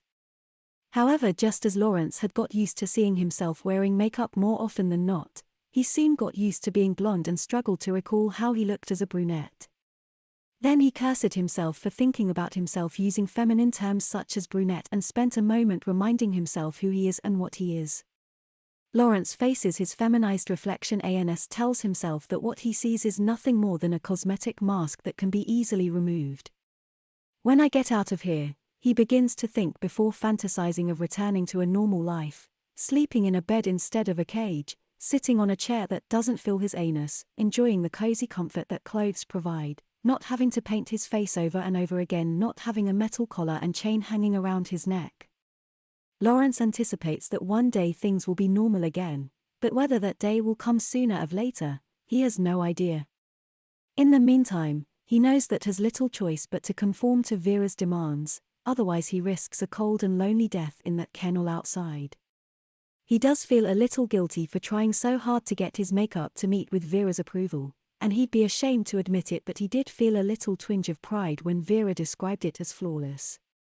Having mastered the technique, he begins to learn the difference between the various styles in which makeup can be applied: natural, dramatic, glamour, sultry, sassy, and so on. Vera begins to request a style and Lawrence sits at his dressing table and tries his very best to deliver. If she's happy, she'll tell him to remove it and try a different style. If not, he's told to remove it and try the same style again until she's satisfied. He learns to manicure and paint his nails. However, Vera insists they remain relatively short as she doesn't want him wielding a weapon of any shape or form. After a few weeks of being confined to his room, Vera decides to allow him a little more range. With his chain in one hand and the cattle prod in the other, she leads him around the ground floor of the house before leading him up the staircase and back down again. "I'm impressed," Vera tells him. "You've really taken to wearing heels," she says in a complimentary tone. "However, it's one thing walking in heels," Vera added, "but you need to be elegant." Lawrence gulps and looks at her meekly. He's not sure how to be more elegant, but he will try his best. He nods and feels ashamed of just how obedient he's become, but he knows he's had little choice. Vera opens the front door and leads him outside. Instinctively he covers his genitals but is instructed not to. He gulps and relaxes his arms as he carefully descends the few steps and steps onto the gravel. Worried that he'll stumble and fall onto the uneven and gritty surface, he glances across the yard towards the kennel he's spent so many nights in, and fears that she might be leading him there. Instead, she walks him around the side of the large detached house to a large well-kept garden. Vera doesn't rush him, but she does encourage him to try to walk elegantly with his back straight and head high.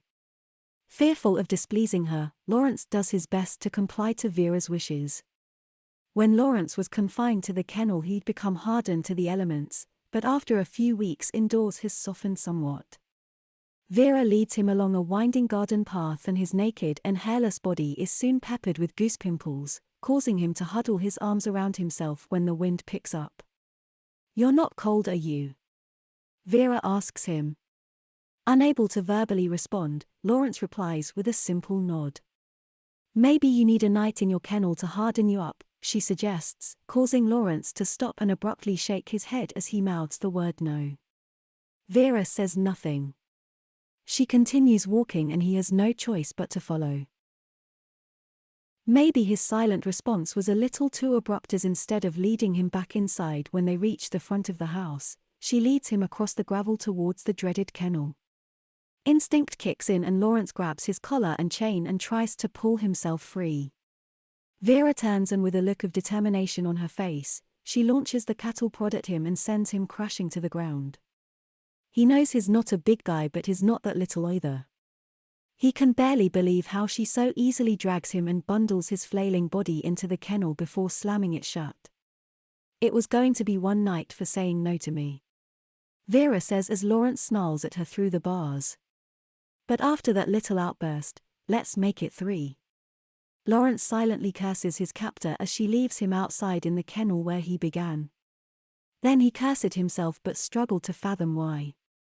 Was it because he didn't put up enough of a fight to begin with, or because he's since decided to play along and obey her? He doesn't know, but what he does know is he'd rather be in there than out here.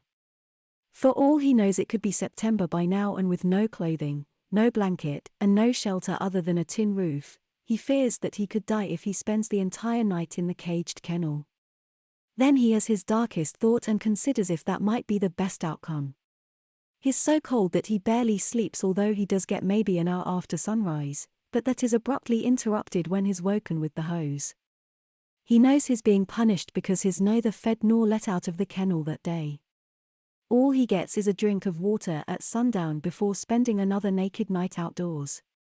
The next day he's already awake when Vera gives him his morning blast with the hose. That's a little better than being woken with it, but not much. She also lets him out of the kennel, but is still firmly attached to it via his collar and chain. It's an overcast day, and by mid-morning it turns to drizzle, so he wisely sits in the kennel to take advantage of its roof. His bowl of porridge is delivered mid-afternoon, which he eats in a matter of seconds. He's been so hungry, and putting even the small portion in his stomach is a gift greatly received. So much so that Lawrence barely noticed the large wooden trestle that Vera had brought from the garage and placed on the gravel by his kennel. He did notice her wielding what appears to be a large pair of bolt croppers as she approached, though. "Out," she instructs.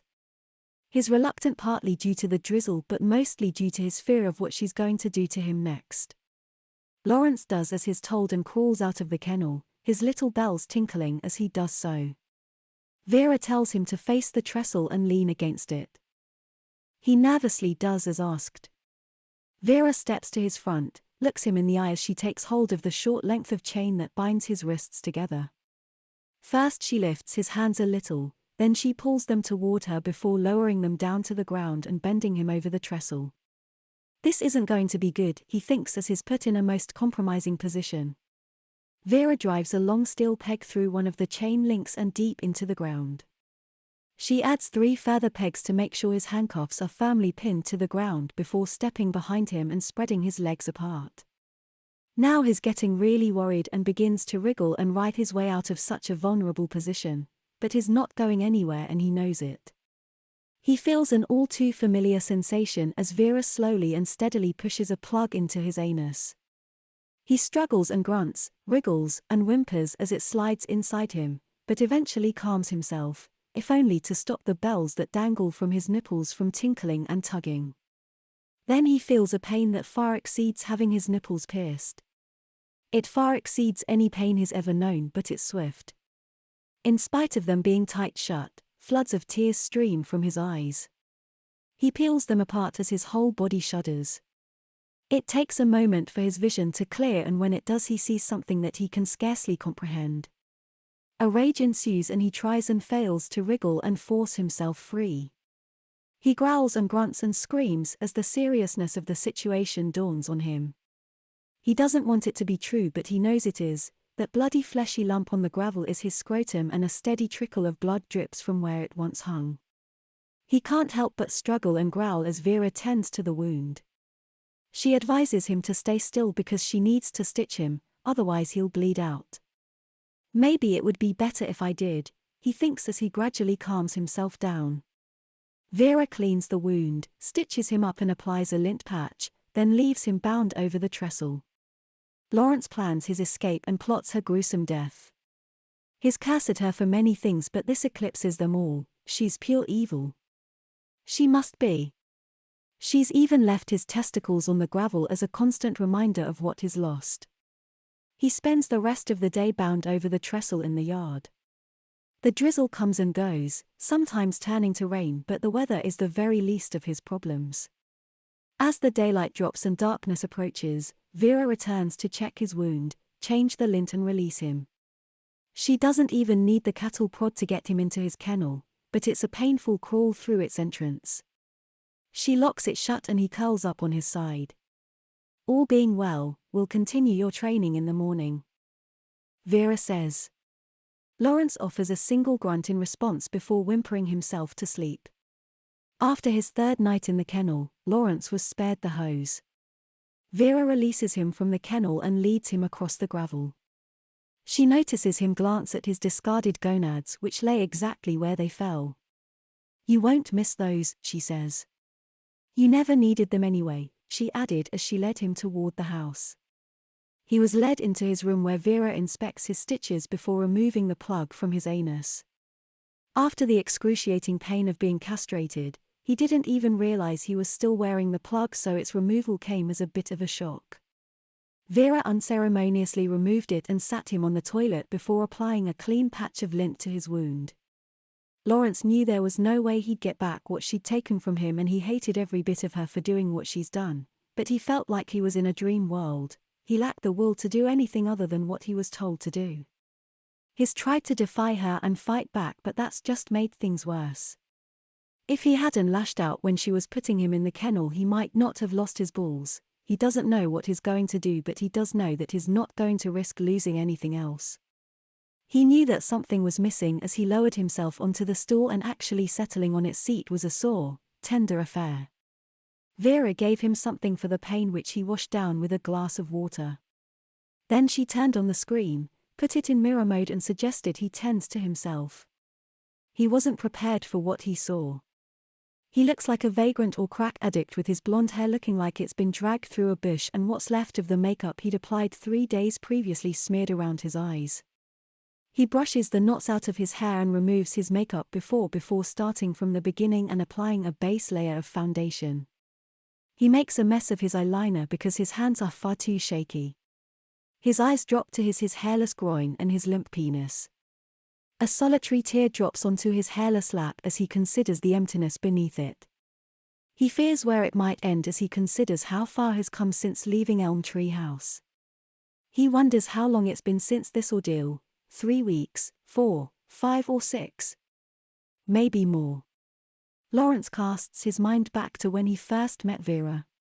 She was one of many people who Gwen brought to Elm Tree House, and he began to suspect that Gwen might be in on it. Maybe all the people that she brought to meet the residents are just like Vera, all looking for a waif and stray to use and abuse. A halfway house for kids coming out of foster care is an ideal place to find them, and Lawrence can't imagine anyone going out of their way to find him or the others he'd seen being transferred to alternate homes. He wonders if the entire staff of Elm Tree House are part of it before dismissing that thought, but he can't help but wonder about Gwen and the people she brings. Maybe they're her customers, and people like Lawrence are the product she provides. People like him with no family and few friends, no ties, no strings could easily disappear and no one would bat an eyelid. The routine remains the same for the next few weeks. Lawrence sleeps indoors in the small cage in the corner of his room. He spends his days applying and reapplying his makeup and is occasionally led around the house and garden. It could be as long as 2 months since Lawrence has worn anything more than his collar and high-heel sandals. He does his damnedest not to let it show that he's chilly when he's walked around the garden and tries his very best not to silently scream "fuck you" when Vera compliments him on how elegantly he's learned to walk in high heels. He longs to defy her at very least in some small way, but more than anything else, he fears the consequences and wisely remains completely and totally obedient. His wound is checked daily and according Vera it's healing well, but as far as Lawrence is concerned, it's a wound that will never heal. He makes sure he doesn't piss her off and tries his very best to apply his makeup properly, and in return for his continued obedience, she gives him a new collar and leash to wear. It's neither heavy nor cumbersome like the one he's become accustomed to. Instead, his new metal collar is covered with soft white leather and decorated with diamond rhinestones, much like the collar a cat or small dog might wear. That's much nicer, Vera says after she's ensured it's locked and secure. Obediently, Lawrence nods. It does feel much better than the chunky metal one he's worn for so long. However, in spite of his obedience, deep in the back of his mind he's still looking for an opportunity to escape from Vera's domain. All he has to do is bide his time and the opportunity will arise. And if he doesn't have the backbone to kill the bitch himself, he'll make sure she spends the rest of her life in prison for what she's done. And that Gwen too, he thinks, before wondering if she really could be behind his abduction.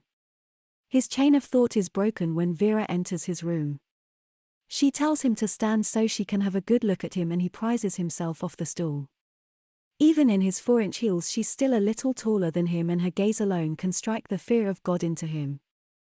She looks him up and down as she walks around him and tells him that he's coming on exceptionally well. It's hard to believe you're the same boy I found in that halfway house, she says. Lawrence has 1,000,001 questions he'd ask if he could. But even if she hadn't rendered him mute, he's fairly certain that she wouldn't provide any answers. Her outstretched finger points towards one of the bells that hangs from his nipple. She flicks it to make it tinkle and smiles before placing her palm over his left pectoral. It's hard to tell if they've started growing or not at this stage, she says, causing Lawrence's jaw to drop open. Vera notices his reaction and says, "You didn't think I'd take your balls and not give you something in return, did you?" Lawrence manages to emit a barely audible croak which could be interpreted as either yes or no. But other than that he stands silent and still in front of her. "Down," Vera says.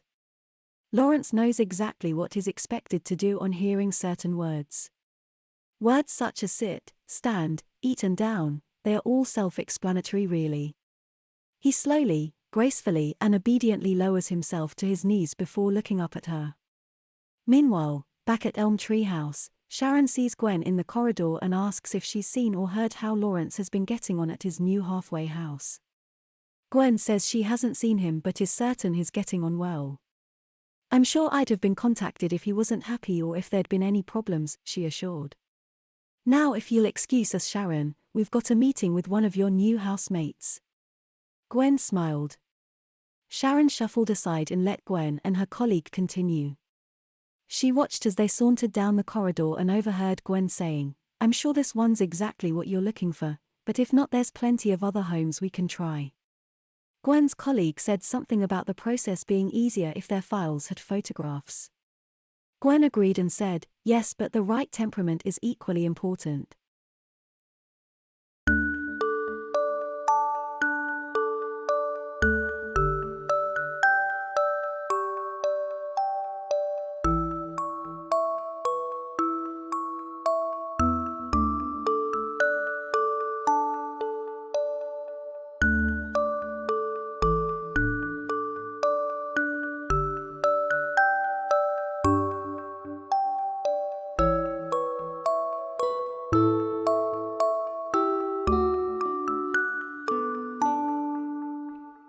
Babysat till further notice. Dad always traveled for work. He would be gone for weeks at a time as he went off to one country or another. Every now and then Mom and I could go with him. This summer, we had one of those chances. None of the other kids in my 4th grade class had been to another country, and I have been to 5. Sometimes we go to major cities, and other times we are off in the country somewhere at a remote factory. Dad tries to get me to learn some about the country we are going to. He also wants me to learn the language, but no matter how much he has pushed, I still only know one language, the same one I have spoken since I was a baby. He knows at least 10 languages. It is strange to hear him talk in another language, but it does come in handy when we are at restaurants. As long as my dollies don't start talking in foreign languages, I will not worry about learning them. This summer Mom and I have been exploring the area while Dad is at work. We have found several nice parks and a few yucky museums. Mom likes them, but I don't. In every country we went to, I would get at least 3 new outfits, usually dresses. 2 play outfits and a dress-up outfit for going out to dinner or something fancy. Mom would always pack fewer clothes for me, knowing she would buy me outfits when we got to the new country. No matter where we went, Mom likes to point out to me how things are just like they are at home, even though we are in a different country. Yes, the food is different, the people speak a different language, but most other things are the same. Tonight, Mommy and Daddy decided they wanted to have a date. I think they just want to do all that kissy stuff without me. Daddy arranged for a babysitter to watch me at the hotel while they go out. I am used to babysitters, but I don't like them around bedtime. I wear diapers every night, not because I am a baby, but because I still wet the bed almost every night. I do occasionally wake up dry, but they are usually wet by the time Mommy gets around to changing my diaper. I never see the point of rushing off to the potty if I have a diaper on. Mommy has tried pull UPS at times, but they sometimes leak. When we are traveling or away from home, Mom insists on diapers so we have no leaks. Well, almost no leaks. Mommy promised they would leave late, and she would put a diaper on me before she left if I wanted. That way, the only reason the babysitter would need to change me is if I was wet before I went to bed, or if I had to poop. I don't poop in my diapers. Sometimes poop will sneak out into them, but I don't poop in my diapers. So if I had to poop, I would need to get the babysitter to take the diaper off so I could go. Then the babysitter would need to put a new diaper on me. I didn't like this plan, but I didn't have much choice. It also was not the first time a babysitter has had to put a diaper on me. Just before the babysitter was to arrive, Mommy sent me in to go potty and then she put my nighttime diaper on. She had me dress in my pink pajamas. They didn't hide the diapers, but I liked them. They were frilly. When the babysitter arrived, I was sitting on my bed playing with my baby doll. I was telling my dolly all about what we saw that day. Daddy explained some stuff to the babysitter in some strange language, and then Mommy and Daddy kissed me goodnight. Mommy told me to be good and they left. The babysitter was a girl with black hair, who was old, maybe 20 years old. She didn't speak my language and I didn't speak hers. She did know a few words, which is probably why she got to be my babysitter. She could only say about 1 or 2 words to express what she wanted to say, but it was usually enough for me to figure out what she wanted. We played with my baby doll for a while, finally dressing her for bed too. Then we colored in my favorite coloring book. Afterwards, she checked my diaper. How embarrassing. It was only a little bit wet, but she decided she needed to change it anyways. Then she just said one word bed, but I knew what she meant. Hugging my dolly, I fell asleep while the babysitter read a book. I was woken up by a strange guy shaking me. He was talking to me but I didn't understand a thing he was saying. Looking around, I found the babysitter, but she looked funny. She looked kind of scared, but that wasn't quite it. The guy that woke me up and another guy in the room were wearing a uniform, and both had guns. They looked like police maybe or military. Holding on tight to my dolly I sat up and tried to figure out what was going on. After an attempt to talk to me, the guy that woke me up turned to the babysitter and talked to her. She did not say a thing, but seemed to look worse the more the guy talked.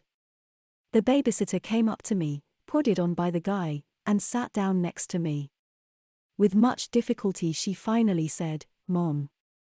Dad. Dead. Car. Boom. You." Go. Then she pointed to the man. I didn't know what to say or do. I just hugged my dolly tighter. They wouldn't understand what I said anyways. I had so many questions and no one could give me an answer. The babysitter stood up and pulled the blanket away. She reached her hand out for mine, but immediately the man who had been quietly standing by the door suddenly started to talk and point at me. This caused the other man to look at me and then he talked to the babysitter. The men seemed concerned about something. After a few minutes, the babysitter went over to the suitcase at the end of my bed and came back to me with my windbreaker, some socks, and my sneakers. She dressed me and then went about packing up my stuff.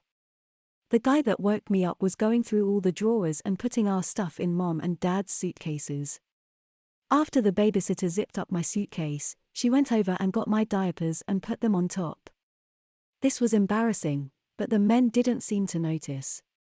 It seemed like no time at all passed before I was sitting in the police car outside the hotel, with my dolly in my hand and my backpack, luggage, and diapers on the seat next to me. Mom and Dad's stuff was loaded into the trunk. I figured I would be taken to the police office, but I wasn't. The men, well, I guess I know they are police officers now, brought me to a house. It was dark out, so I couldn't see a lot from the outside. Inside the house, a lady immediately directed me to a bedroom with 2 beds. I was brought over to the bed in a corner of the room. The lady took my socks and shoes off and my coat. I just let her. She then changed my wet diaper and tucked me in. Before leaving the room, she brought a bed railing up which I hadn't seen earlier. I was too tired to object. When she shut out the light, I curled up with my dolly and quickly fell asleep trying to figure out what had just happened. Waking up in the morning, I found my dolly still in my arms and my thumb in my mouth. I still sucked my thumb from time to time and Mommy and Daddy always told me to stop.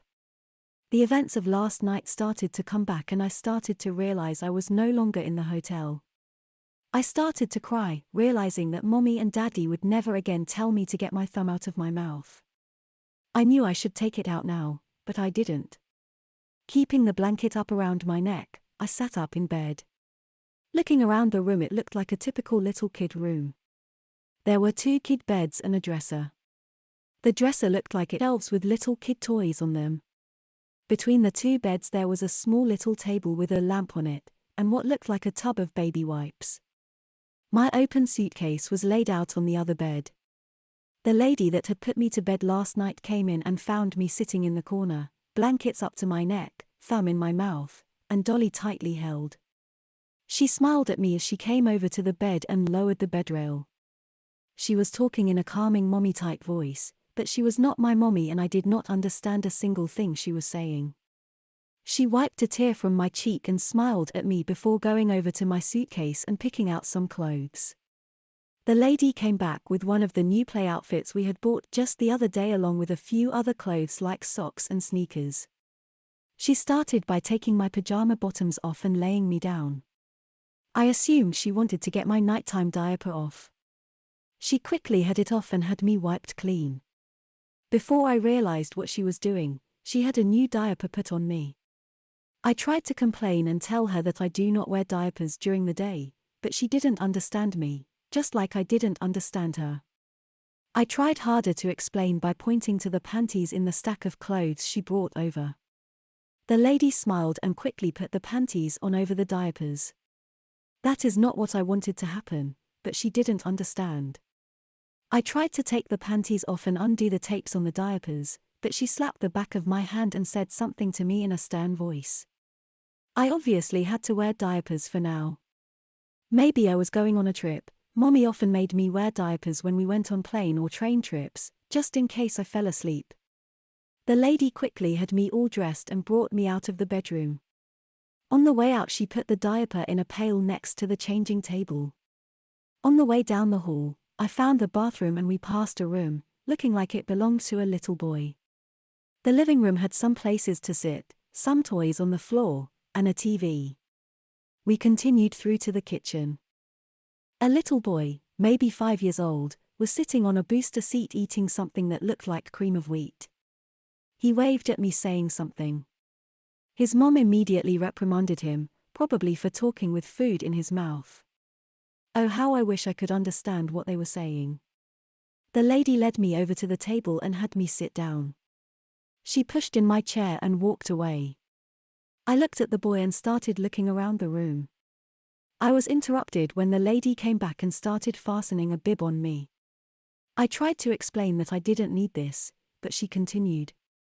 I tried to take it off and again found my hand slapped and told something in a stern voice. Okay, I guess the bib stays. I looked over at the little boy. He was not wearing a bib. He was maybe 5 years old and I was 10. Why do I have to wear a bib? I soon found a bowl in front of me and a cup with a lid. Again I looked over at the little boy. He had a regular cup, but I had one with a lid. Why did I have a sippy cup and he didn't? I tried to take the lid off, but found my hand slapped again and that same thing said to me in a stern voice. Was that the word no? I looked down at the food. Daddy always said I had to try everything, so I did. I didn't like it. I tried the drink, now that tasted a little like milk, so I drank it, even though it was in a sippy cup. When the lady saw I wasn't eating the food, she came over and tried to feed it to me. When I started to complain, she stuck the spoonful of food into my mouth. I found this repeated several times. Every time I opened my mouth to complain, she stuffed it full of food. I definitely needed that bib before the meal was over. When the bowl was empty, the lady cleaned me up and took the bib off. By this time, the little boy had already left and was playing in the living room. The lady brought me to the living room and sat me down on the floor. She brought some baby toys over and put them in front of me. I looked at the toys and then up at the lady in confusion. Did she really expect me to play with these? They appeared to be even too babyish for the little boy. I was 10 years old and about to enter 5th grade. Why was she treating me like I was a baby? As if to answer my question, the lady reached down and lifted up my dress to check my diaper. That was it. She thought I was a baby because of the diaper. All I had to do was show her I wasn't a baby. But how could I do that? I just sat there with my dolly staring down at the toys. The lady sat on the couch and watched us. Eventually I got bored and started to play with the toys. I hadn't been playing long, when the little boy blurted something out and went running down the hall. I leaned back so I could see where he was going. He went running into the bathroom. That was it, all I had to do was use the toilet instead of my diaper and the lady would know I was a big kid, not a baby. I didn't have to go now, hopefully it wouldn't be long. I really want to be a big kid again. I was having fun with some blocks when the little boy came back. He sat down and joined me. We built a castle, and with some little toy people and cars, we were having fun playing with what we built. We couldn't understand anything the two of us said, but we could play together knowing what the other wanted. Mommy would say that was because kids are the same all over the world. At the thought of Mommy, I started to cry. The lady picked me up and brought me up onto the couch with her. She just held me and stroked my hair. She was calmly saying some things that I didn't understand. There on her lap, I put my thumb in my mouth as I started to calm down. Sitting there, I couldn't get Mommy and Daddy out of my mind. I tried to stop crying, but I couldn't. I don't know how long we sat there before I finally stopped crying, but it was a long time. Even once I stopped, we continued to sit there, with the little boy playing on the floor. We were interrupted when the phone rang. The lady didn't need to get up. She just reached behind her and picked up the phone. After she had been talking for a bit, I felt the need to pee. Like I usually do when I am wearing a diaper, I started to relax. Fortunately, before any pee came out, I realized I didn't want to do that. I made sure I had stopped the pee from coming out before getting up from the couch. Looking around, I noticed the little boy looking at some picture books and the lady was still talking on the phone, apparently unconcerned by me getting up. I started to walk down the hall, stopping at the bathroom door. I turned and looked at the lady. She was looking straight at me, smiling, but still on the phone. Her expression changed when I started to enter the bathroom. She immediately put down the phone and ran down the hall. I heard her yell that word again. The one I thought might be no. She was also saying other words. I managed to get into the bathroom, closed the door, and had lifted up my dress to take the diaper off before the lady got into the bathroom. She did not look happy with me. She again said that word and slapped the back of my hand. It didn't hurt, but that is what you do to babies to tell them no. She pulled me out of the bathroom and back to the living room. She sat me down on the floor and handed me a stacking toy and my dolly that I had left on the couch. As she sat down and started talking again to the person on the phone, I tried to explain to her that I had to go to the bathroom. I knew she couldn't understand me, but I tried. I even lifted up my dress and pointed to the diaper and said no. She just smiled at me. I just sat there, holding onto my dolly, staring at the stacking toy. It wasn't fair, I wasn't a baby. The little boy rolled a little ball at me, it bumped my leg. When I didn't respond, he crawled over, got the ball, and went back to where he was. He then rolled the ball again over to me. Without paying any attention to the boy or the ball, I pushed it away. It headed completely to the other side of the room away from where the boy was. He went and got it. Returning to where he was before, he rolled the ball again to me. I did the same thing, with the ball going to a completely different location. After several of these, I finally started to send the ball back to the boy instead of just pushing it anywhere. While playing ball with the boy, the need to pee came back again. I didn't even try to hold it. I just let it out. Not like anyone was going to let me use the toilet. As the ball was going back and forth, I wondered how long I would be stuck in this stranger's house. Would I ever get back home? If I did, who would take care of me? After getting off the phone, the lady went into the room I slept in. She came out with my suitcase. My hopes were raised. Was I leaving? Unfortunately, she went to the kitchen and opened a closet. Inside were a washer and dryer. She was just washing my clothes. As the morning progressed, the boy tried to play with me. He would bring books over and other toys. He would read to me or tell me about the pictures. Since I couldn't understand him or read the words, I do not know what he was doing. He would play cars with me, blocks, and we even did some coloring. I wasn't interested in any of it. Even with the coloring, I just moved the crayons back and forth on the picture. After the clothes were switched from the washing machine to the dryer, the lady brought me back to the bedroom to get my diapers changed. She had moved the changing pad off the dresser and onto the second bed. I was too big to fit on it, but she laid me down on the pad so my diaper was on it, then she promptly changed my diaper. You know I am not a baby. I can use the toilet if you let me, I said to the lady. She just smiled down at me as she fastened up the diaper and pulled my panties back up. She didn't understand. Before pulling my dress down, she tickled my tummy making silly noises. I didn't laugh, but I did crack a smile. That did appear to make her happy. Holding my hand, she walked me back out to where the little boy was. Without letting go of my hand, she got the little boy to follow and we went into the backyard. We spent the rest of the morning playing in the backyard. I spent a lot of time just sitting on the backyard swing, slowly pushing it back and forth with my feet. Lunch, like breakfast, included a bib and sippy cup, and the little boy had neither of these. The other odd element was that my food was cut up into small pieces, and the little boys weren't. I ate the food this time, so I didn't have to be fed. At the end of the meal, the little boy just wiped his face with a napkin, where I had my face and hands cleaned with a damp washcloth by the lady. After lunch, we all sat down on the couch with me and the boy on each side of the lady.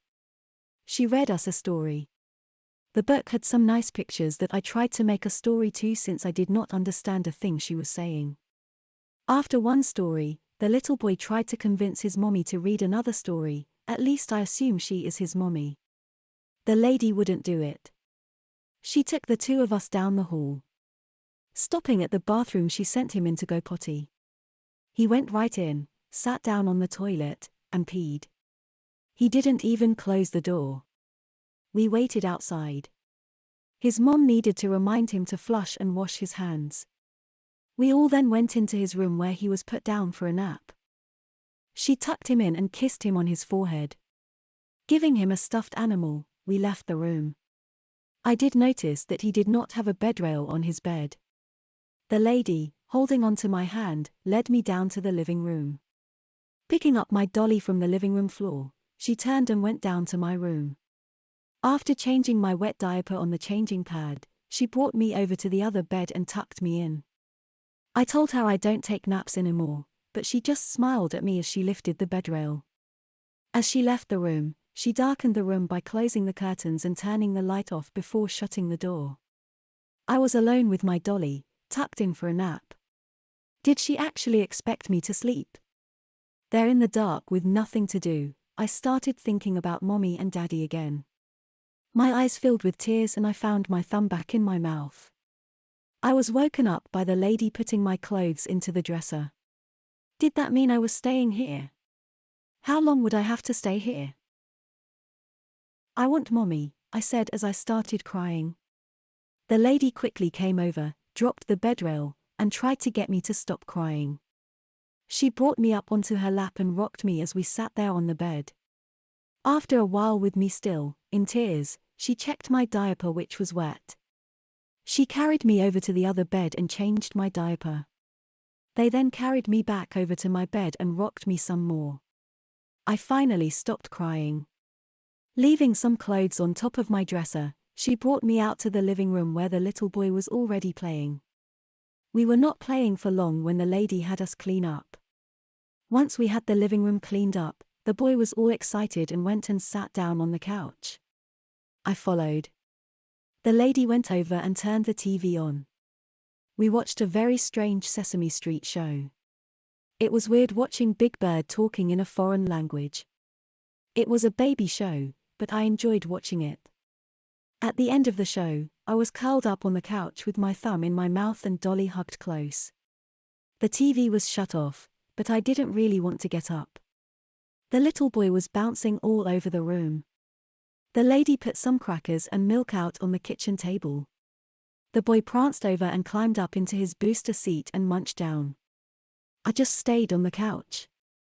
The lady came over and covered me up with a quilt, stroking my hair and making sure my dolly wasn't covered up by the quilt. This made me smile. I spent the afternoon on the couch, mostly watching the very active little boy and thinking about my new life. When I needed to poop, I lay there thinking about what to do. I want to get up and go to the bathroom, but that hadn't worked before. I really didn't like the idea of pooping in the diaper. After a lot of thought, I decided to try to use the bathroom again. The lady was not in the room, she had gone down the hallway a few minutes ago. I quietly got up and peeked down the hallway. I didn't see her, so I headed for the bathroom. She came out of the boys' room, stopping me before I reached the bathroom. She tried to direct me back to the living room, but I tried to explain to her I needed to poop. I even pointed to my bottom. She must have understood at least part of what I was trying to say because she turned me around and looked down at my diaper. When she found it still dry and clean, she patted my bottom and sent me back to the living room. The little boy tried to get me to play with him, but I went back to lying down on the couch with my dolly.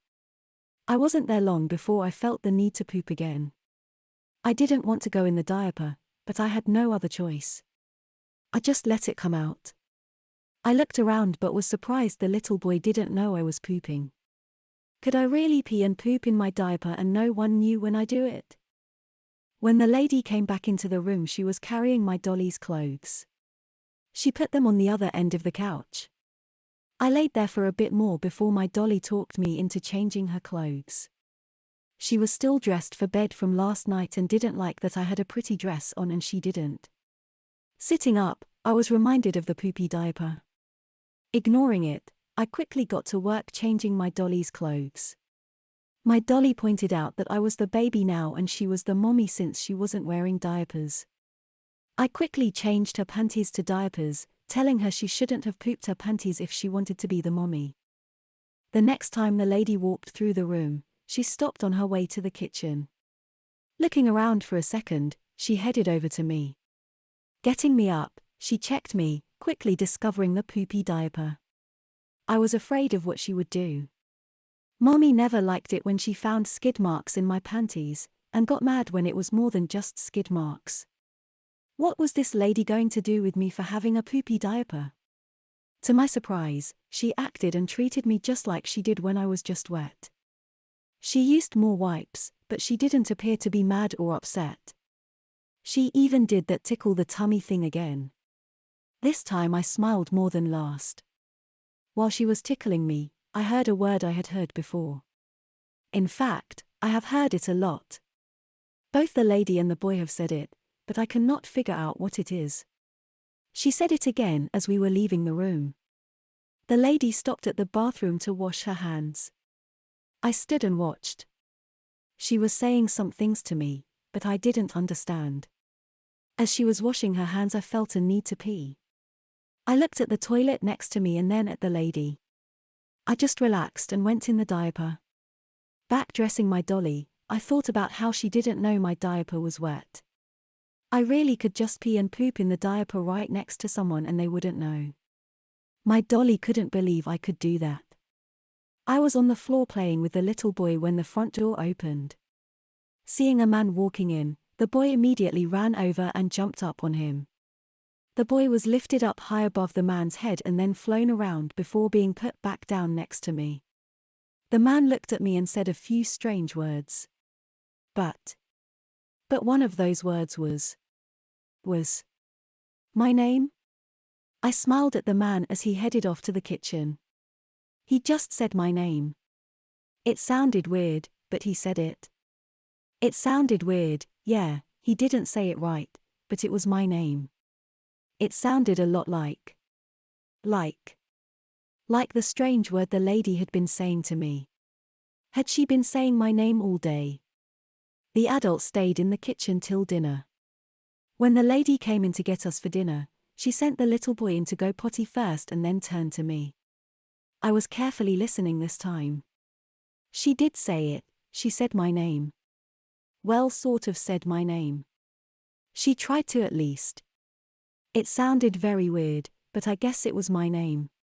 I said my name back to her. She stopped and looked at me, then said my name again, still wrong. I said my name again, but slower. She tried to change the way she said my name. This went back and forth till the boy came back from the bathroom. At that point the lady came over, taking my hands, she got me up from the floor and we went into dinner. I got the regular meal treatment, bib, sippy cup, and small cut-up food pieces. The man did not seem to feel this was strange, so he was no help. I ate almost everything on the plate. When I wasn't eating anymore, the lady fed me the rest. I didn't think that was fair, since the little boy left food on his plate and he wasn't fed the rest of the food. Dessert was a pudding, with a piece of fruit put on top. I reached down and pulled the fruit out to eat with my fingers, getting pudding all over my fingers. It was yummy. The lady giggled at this, and handed me the spoon. The meal ended with her wiping my face and hands with a damp washcloth. The man played with the boy and me for a bit, before we were off to bed. The bedtime routine included a story, the lady brushing my teeth, undressing and putting my pajamas on, a diaper change, and tucking me in with my dolly. It ended with her bringing the bedrail up and turning the light out. I lay in bed thinking about the day and wondering if this was my future. Was I stuck with this family for life, being treated like a baby? The next several days went pretty much the same as the first. We didn't always stay home, but how I was treated didn't really change. I found I would occasionally just start crying for no reason. During these times I always wanted Mommy to come make it better. The lady tried, but she wasn't Mommy. The little boy often tried to offer me a baby toy when I started crying, but all I wanted was Mommy. Something new did happen on the second day, however. The man came home from work with some new diapers for me. I don't like them.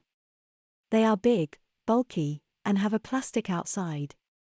My diapers had a cloth-like outside, these were plastic and noisy. On the third day, I ran out of mine and had to start using these new ones. As time progressed, I found watching Sesame Street each day was helping me learn some words. I didn't attempt to say them, but I did start to understand some of what others were saying. By paying attention to the lady and little boy more, I also learned the words for diaper, bed, eat, and no. Diapers, bibs, and sippy cups were now a normal part of my life. I didn't like it, but after a week, I was getting used to them. I was just expected to play all day. The only problem was I only got baby toys to play with. My dolly had fun, but I got bored a lot. The lady was nice and I never really got in trouble, except when I tried to go in the bathroom without her. Toilets, regular cups, and trying to take my own diapers off were very clearly not allowed. Before all of this, I only wore diapers at night and while traveling. I was used to wearing diapers around people I didn't know, but this was different. Back then if I wanted to use the potty, I could. I would sometimes wet the diaper when I wore it during the day, but I almost never pooped in them. Now I was wearing them all the time. Since there was no reason to, I didn't try to stop my pee or poop anymore. When I felt the need, I just let it come out or pushed it out. I found myself wetting and messing my diapers whenever and wherever we were. It didn't matter if we were in the car, at the store, or even the time we went to a service at this church or temple place. It still amazed me how I could wet or mess my diapers with people rarely knowing when I was doing it. When I was pooping, they would notice sometimes when I had to push it out or it was noisy coming out. There was one embarrassing time out shopping when we were in the middle of an aisle. The poop was starting to come out and to get it the rest of the way out I squatted down and pushed. A lot of people were looking at me. If I had known I would have had to do that, I wouldn't have relaxed when I felt the need. No one ever appeared to know when I wet my diaper. At this point, wetting just seems to happen without me thinking much about it. More embarrassing than wetting or pooping the diaper away from home is when we ate out at a restaurant. Being a big 10-year-old wearing a bib, having a sippy cup, food being cut up for me, and being fed some of the food like a baby gets a lot of stares. Knowing all this is happening while I am also wearing a wet or messy diaper makes things even worse. I tried to act as much like a big girl as possible, for when I didn't they treated me even more like a baby. Over a week after I came to this house, a new person visited. When she came in, she smiled down at me. I was sitting on the floor with my thumb in my mouth, and my dolly being hugged by that arm. Baby toys were scattered all around me. The little boy had been delivering them for a while since I wasn't playing with anything. The adults went into the kitchen to talk. After a while, the lady who had been taking care of me brought me back to my bedroom. She changed my wet and poopy diaper and then sat me down on my bed. She smiled at me, and looking up at the new person standing in the doorway, she stood up and left the room. "Hi there, my name is Mrs. Eaton. I work at the embassy and I am here to take you back to your country," the new lady said in my language. "Let's get you packed up, we have a plane to catch." You can speak my language," I stammered out. As Mrs. Eaton got my suitcase out from under the bed and started emptying the drawers into it, she explained that I would be going to live with my uncle and his family. "What happened to Mommy and Daddy?" "Oh sweetie," Mrs. Eaton stopped what she was doing and came over and sat on my bed next to me. "No one told you? You poor dear. Your Mommy and Daddy were in a car accident and died. But Daddy is a good driver." "Yes he is sweetie, but there was a man in another car that hit your Mommy and Daddy's car." I was in tears, struggling to listen to everything Mrs. Eaton said. She explained that she had talked with my grandma and my uncle. She said she was going to take me to them. As Mrs. Eaton finished packing my clothes, I sat there hugging my dolly sucking on my thumb. She finished with my suitcase and was putting my coloring books and my dolly's clothes in my backpack. She also stuck several diapers, a tub of wipes, and a change of clothes in the bag. "Do I have to be a baby on the trip back home?" I asked. Mrs. Ethan looked at me in confusion. I explained how I had been treated like a baby ever since I got here. How it wasn't fair that the little boy was treated like he was older than me. How they kept giving me baby toys to play with that the little boy didn't even play with anymore. I was 10 years old, not a baby. She apologized for the treatment, telling me everyone thought I still needed things like bibs and sippy cups. They thought I still played with baby toys. She explained how the police said the babysitter reported you needed to have your diaper changed before she put you to bed. I explained that I only wore diapers at bedtime and on long trips. I didn't need the diapers during the day. Smiling at me and giving me a hug, Mrs. Eaton said, "Well then, I will treat you like a big girl on the trip back then if you can act like a big girl." Okay. Okay, I said smiling. I relaxed into her hug, holding tight onto my dolly and putting my thumb in my mouth. When we left, the boy and the lady who had been taking care of me gave me hugs. I was at the door when she came up from behind and slipped something into my backpack. Mrs. Eaton said it was just something the lady wanted me to have for the trip and not to worry about it. I quickly found myself again in the back seat of a car with my suitcase, backpack, and a package of diapers. This time, however, I know where I am going. I am going home. While going through security at the airport, the security guard opened my backpack. That is when I found out what had been added to my bag, a sippy cup and bib.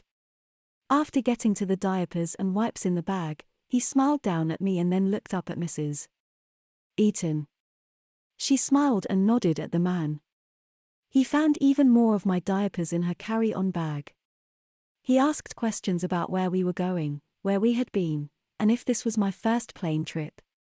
Fortunately, he didn't ask about the baby stuff. Mommy always said I should never be embarrassed about wearing diapers on an airplane. Lots of kids my age wear diapers on planes. But I know, other kids my age do not travel with bibs and sippy cups in their bags. Only babies do. My dolly was glad when we were done with security. She never likes going inside the big dark X-ray machine. She doesn't understand why she has to go on the belt and I can walk through the special doorway. After the embarrassing trip through security, we got lunch. I was glad Mrs. Eaton kept to her word. It was the first meal in a long time where I wasn't wearing a bib. I did have a cup with a lid, but so did Mrs. Eaton. We both had cups with lids and straws coming out the top. After lunch we headed down to the terminal to finish waiting for the flight. On the walk down, I had my dolly in one hand and what was left of my drink in the other. Mrs. Eaton took my drink away from me before we reached the terminal, saying that I was spilling my drink the way I was holding it. With a sippy cup I never had to worry about spilling. I forgot I didn't have a sippy cup. Just before we loaded the plane, Mrs. Eaton brought me into the bathroom. She checked my diaper and saw that I was wet. I didn't remember when it happened. She looked around and saw a big changing table. Before I could object, she had me up on the changing table and laid down. I tried to tell her I wasn't a baby. "I know, sweetie, but I need to change your wet diaper before we get on the plane. This is the best place to do it." I couldn't really argue with her. I was wet and Mommy would always make sure I was in a dry diaper before loading the plane too. Once I was changed and she had gone potty, we were off to the plane. By the time we got on the plane, I was tired. I don't even remember the airplane taking off. When I woke up, I was under a blanket sucking my thumb and cuddled up with my dolly. On the tray in front of me was a bag of peanuts and my sippy cup. Mrs. Eaton said it was so the water wouldn't spill if there was turbulence or someone bumped the tray. It did mean I could put the cup in my seat while I colored on the tray, but would a big 10-year-old be drinking out of a sippy cup? The trip back home was long. It took 3 plane transfers and 1 layover where we didn't change planes, but Mrs. Eaton and I did get off to walk around. It also gave Mrs. Eaton a place to change my diaper. I did poop in the potty once on the trip back, but there was at least once where Mrs. Eaton was dealing with some poopy in the diaper. I tried to hold it all in, but I just couldn't. She didn't complain, just changed me. The bib stayed in my backpack the whole trip. I ate all the food myself, I was never fed any food. At one of the airports, Mrs. Eaton replaced the sippy cup with a fold-down straw. Now that is a big kid cup. Grandma and Uncle Ted met us at the airport. Mrs. Eaton and Grandma talked for a bit while Uncle Ted and I got the luggage. I asked him about Mom and Dad's luggage, and he said that was sent home through the mail. Once we had all my stuff, we rejoined Grandma and Mrs. Eaton. She said goodbye to me and wished me luck. Before leaving, she told Grandma that I probably will need my diaper changed before the drive home. Grandma thanked Mrs. Eaton, and then looked down at me. Grandma, I don't need a new diaper. Well, let's go to the bathroom and make sure. It is over an hour's drive home, wouldn't want you in a wet diaper all that time. Grandma took me to the bathroom. I was really hoping my diaper wouldn't need to be changed, but it did. Unfortunately, this bathroom also had a big-size changing table in it and Grandma chose to change me on it. It is so nice to have you home again, Grandma said as she undid the diaper. We missed you so much. I just lay there in silence. Oh my, it is a good thing we changed you now, Grandma said as she was wiping me clean. It looks like we have a little poopy here. We wouldn't have wanted you getting a diaper rash now, would we? After all I had been through, I was just happy to be back home. Once she sat me up after the change, I gave her a big long hug. I only had to stop when someone else needed to use the changing table to change a baby. I was home.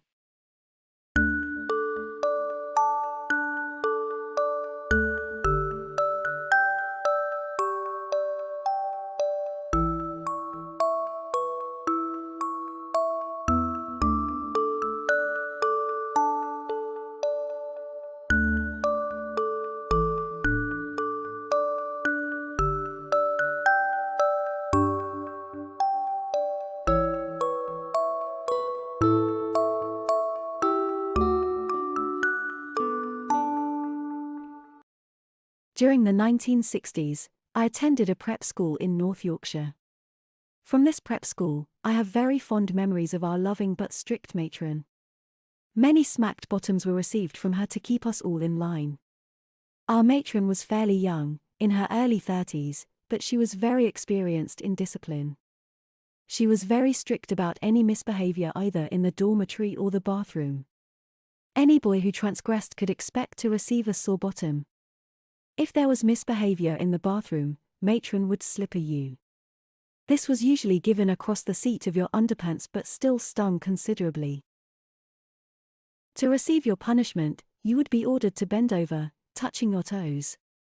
For misbehavior in the dormitory, matron's remedy for naughty boys was an ordinary bedroom slipper. This was usually given across the seat of your pajama bottoms. Again, matron would order you to bend over, either over the end of your bed or touching your toes, depending on the occasion. Any naughty charge never got any less than 6 of the best with the slipper. The most I ever got was a dozen after I was caught 3 times in one night either out of my bed or talking after lights out. As I say, matron was very experienced in discipline and you felt your misbehavior for some time after the punishment itself. That said, she was by no means a sadist. On the contrary. She was in fact, a very fun-loving lady who cared for us all very much. My last spanking from matron was on the very last night of my last prep school term. Strangely enough, it was also matron's last night at the school too. She was getting married during the summer holidays. In those days matrons had to be single ladies, as they were live-in posts.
a visitor to Triton.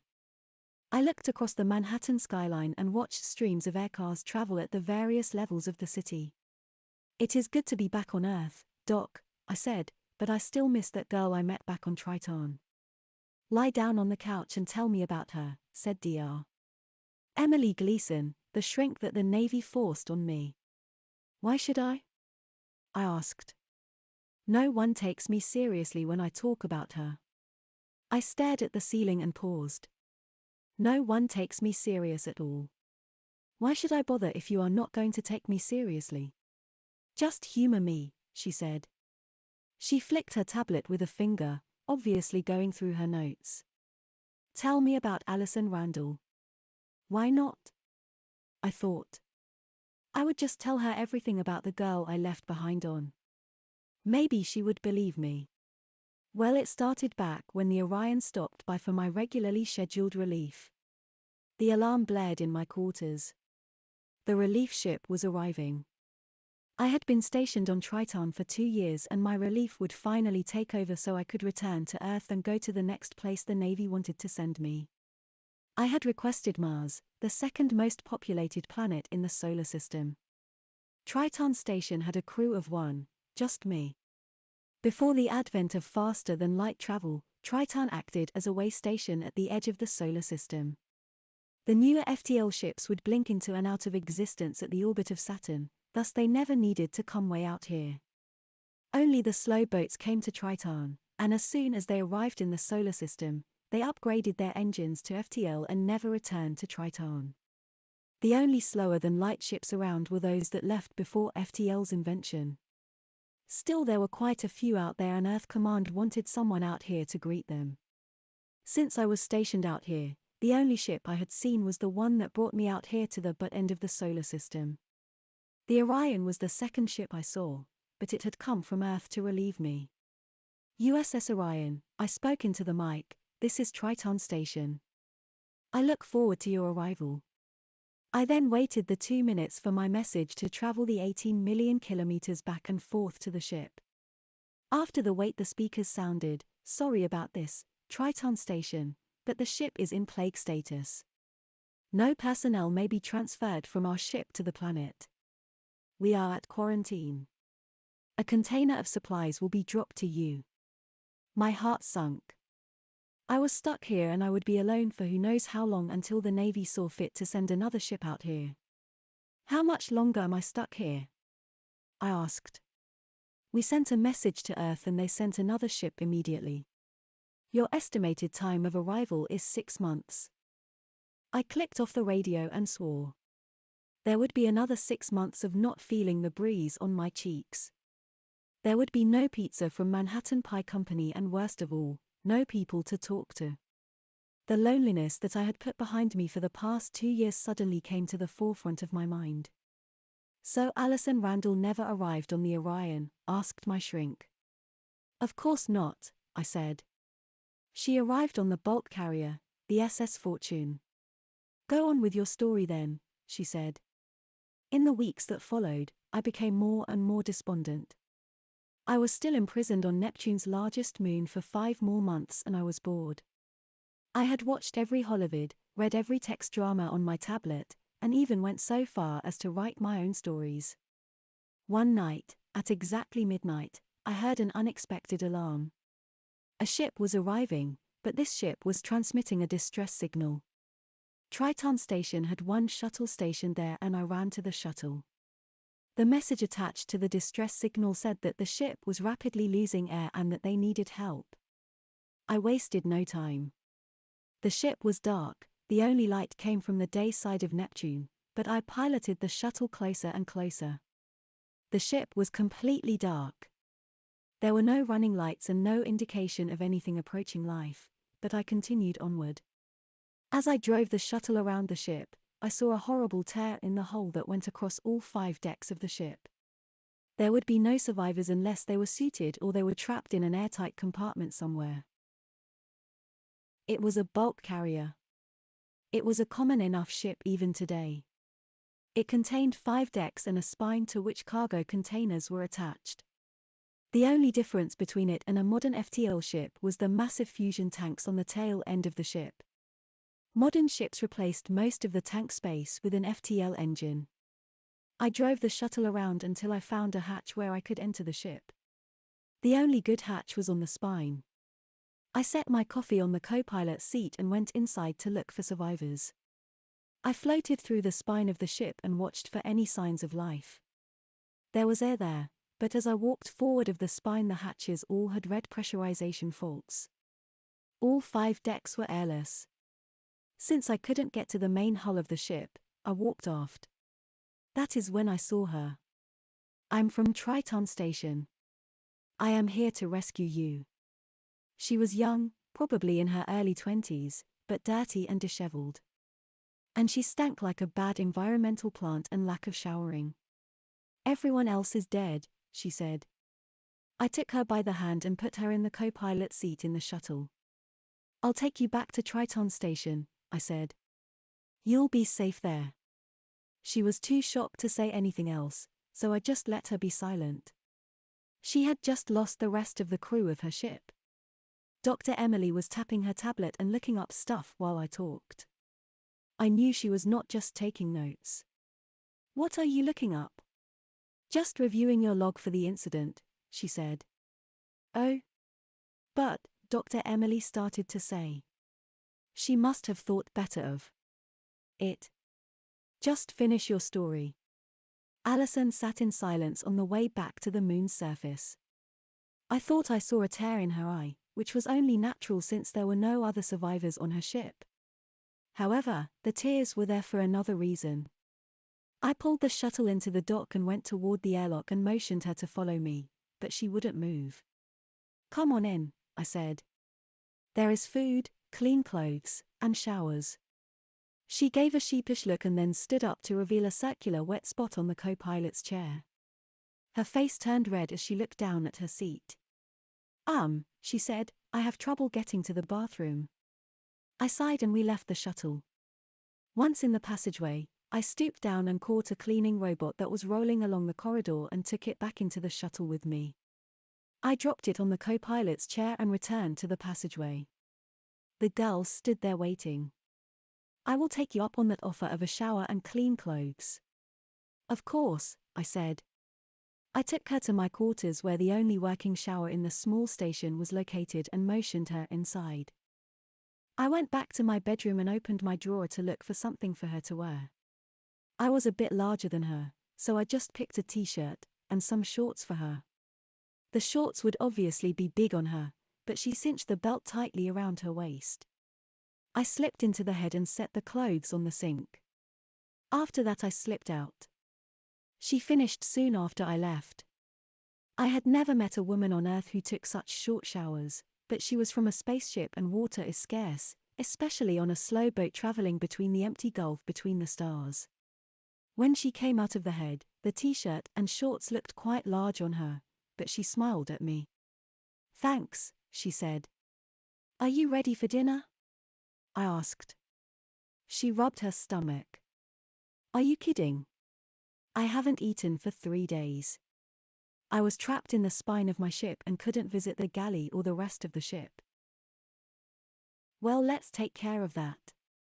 I lead her to the galley and started taking packages out of the boxes of supplies that lined one wall and covered the galley tables. I had emptied the container that was dropped and brought everything inside and just put it along the wall. I pulled out some pre-made chicken cordon bleu and made that. In all I made 4 servings, figuring that we would probably each eat 2. I was hungry too. She took a bite and then began to hungrily shovel in the food. "This is so good," she said. She paused to take a drink of Kool-Aid and then shoveled more into her mouth. "These are space rations," I said. "They are not really considered the best of cuisines." "These are new rations then," she said. "Our food has to last years and I bet you these would taste bad too if they were in storage for decades, even with the effects of relativity." "Yes, I guess so," I agreed. I don't think I could stand to be on a ship that long between ports.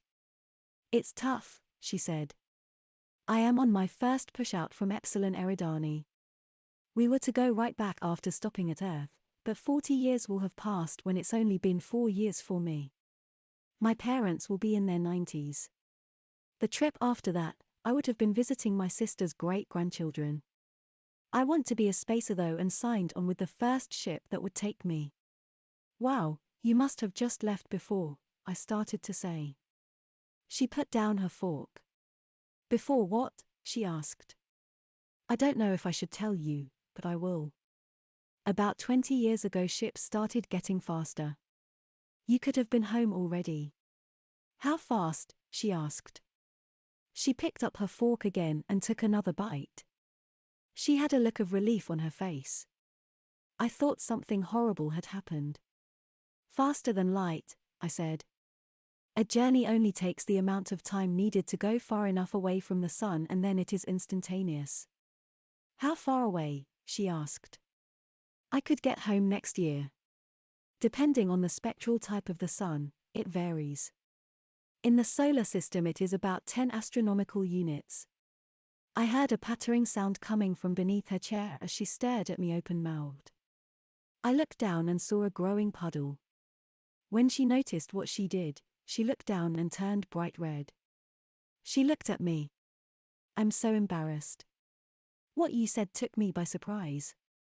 She stood up and looked down at herself. I get like this when I am taken by surprise. Perhaps I should be wearing diapers. I was inclined to agree with her. What happened on your ship when this happened? I asked. It's just been happening the last couple of weeks. They put me in EVA diapers. I heard they were going to beach me on Earth because of it. She shuddered. Well, you are pretty much stuck here on Triton until a relief ship comes. We are about 20 astronomical units out from where any ship goes anymore. The only reason we keep Triton open is to support stragglers. Stragglers? She asked. People like you. Slower than light ships that left before they came home to find out that the universe changed and transportation is faster. Anyway, I have some EVA diapers. You probably should wear them until we find out how often you wet yourself. She sighed. Well, okay, she said. I will. She got up and I led her to the airlock. There were spacesuits there. Some were for walking across the planet, but others were for fixing ships in space. The station used to be a lot bigger and at one time it was a full support base. Now it was just an outbuilding with a section converted to quarters. The full supply of spacesuits and accessories were there. I opened a cupboard and found a pack of EVA diapers and gave it to her. Well, here you go, I said. We can travel quickly throughout the stars, but we can't figure out a better way to pee while wearing a spacesuit. Well, that works for me, she said with a smile. She hurried into my quarters to change. When she emerged, she wore only the diaper and the t-shirt. I can find you another pair of shorts, I said. They made me dress like this when I was on the ship, she said. I'm used to not wearing pants with diapers. Suit yourself, I said, but you can still have shorts if you want. That's okay, she said. It's quite warm in here. So what do you guys do for fun around here? I showed her my tablet. You can either read books or watch movies. I showed her how to access both. So you say you dressed her in EVA diapers and a shirt and she didn't mind? Asked Dr. Emily. No, she didn't mind, I said. She will testify to that fact, that is, if anyone can find her. No one will tell me what happened to her. How about you finish the story? That night, if you can call it night, because the southern hemisphere of Neptune is constantly in daylight, I set her up on one of the couches in the staff lounge. Before going to my quarters to sleep, I showed her where the head was in case she needed to use the restroom in the middle of the night. I made sure she had plenty of blankets and was comfortable before I returned to my quarters to sleep. I woke up later with a soft, warm body pressed up against mine. It was Allison. She was fast asleep, but I woke her up anyway. What happened? She asked. She stretched and turned to look at me. I decided to give her the benefit of the doubt. You must have sleepwalked or something. You crawled into bed with me. Oh, yeah. She yawned and stretched again. I couldn't sleep all alone. The ceiling creaks and the couch is uncomfortable. Besides, you are cute. I want to sleep with you. What? No, I said. Go back to the lounge and sleep on the couch. Please, she said, just for tonight. You're too young. I'm almost 30 and you, I paused because I didn't know how old she was. Are too young. What's the date? She asked. I told her. Well, I am almost 41, she said, and that makes me a cougar, but plenty old enough. A cougar? I asked. What's that? Never mind, she said, I am plenty old to share your bed. I only look 22 because that is my subjective age. My objective age is 41. Besides, we are just sleeping. Fine, I said, but tomorrow night you are going back on the couch. Okay, she said. I turned and went back to sleep. She never did go back to the couch in the 5 months we waited for the relief ship. I woke up late the next day. Allison was gone. I figured she was in the bathroom, but I didn't hear water running. I got up and went inside and looked around. She wasn't there. I wondered where she could have gone. I was about going to do a tour of the station, but then I heard a thumping sound coming from the galley. I raced to that compartment to see if she was okay. She was standing on counter wearing just her EVA diaper and t-shirt. She held a bunch of food containers and was stacking them in the cupboards. What are you doing? I asked. She pointed to the row of cartons stacked along one of the walls of the galley and stacked on the tables. I am stowing the supplies, she said. I am also rotating the stock here. We might have to stretch the food a bit since we have 2 people here and your planners only plan to supply the base for 1. There is plenty here, I said. I agree, she said, but I didn't find that out until I started to inventory the food. Although if worse comes to worse and we are out here longer without resupply, we can take the shuttle back up to the Fortune and raid the galley there. You got proper suits and stuff, and according to the chart, the Fortune is in a stable orbit of Neptune. I looked around. She made a lot of progress on unpacking the food supplies. You've thought quite a bit about this, I said. She reached for my hand, which I took, and then jumped from the counter. Of course, she said. I also should try to earn my keep. I was pleased her restocking effort, but I also felt a little guilty for not doing it myself. It was not like there was anything else for me to do and I was required to restock instead of letting the supplies sit in the hallway. The only thing I had done besides parking the dry goods on the tables and against the wall was pulling the pallet of frozen goods into the freezer. That evening we ate a feast. The proper ingredients were easier to find and Allison gave the meal a woman's touch. We even had a salad before the meal and she had crawled through the frozen foods to find some ice cream for dessert. She stuck her fork in the lettuce and held it up. This is pretty good, she said. Where do you get green lettuce? I said, all lettuce is green. That is how it grows on Earth, except there it is greener and not freeze-dried. Lettuce is black on Epsilon Eridani 3. Most plants are black there. You can only see the amazing color patterns if you wear infrared glasses. Most animals and insects see in infrared on Eridani 3, so no plants are really colorful to humans. Sounds depressing, I said. Well, I grew up that way. How much difference can colorful plants make? She asked. Women like to get colorful flowers, I said. In fact, my wife used to love it when I brought her flowers, especially when there wasn't a holiday. I brought them to her because I loved her. A wave of disappointment washed across Allison's face. You're married? She died in an aircar accident, I whispered. It was all I could do not to cry.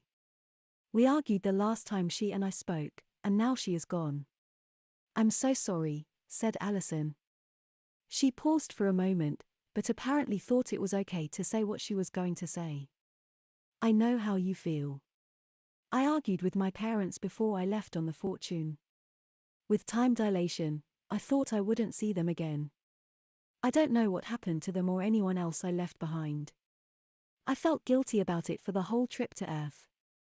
That's probably the reason I started wetting. But now you can go back home in about 6 months and see them within the year, I said. That's true, but Mom and Dad are almost 70.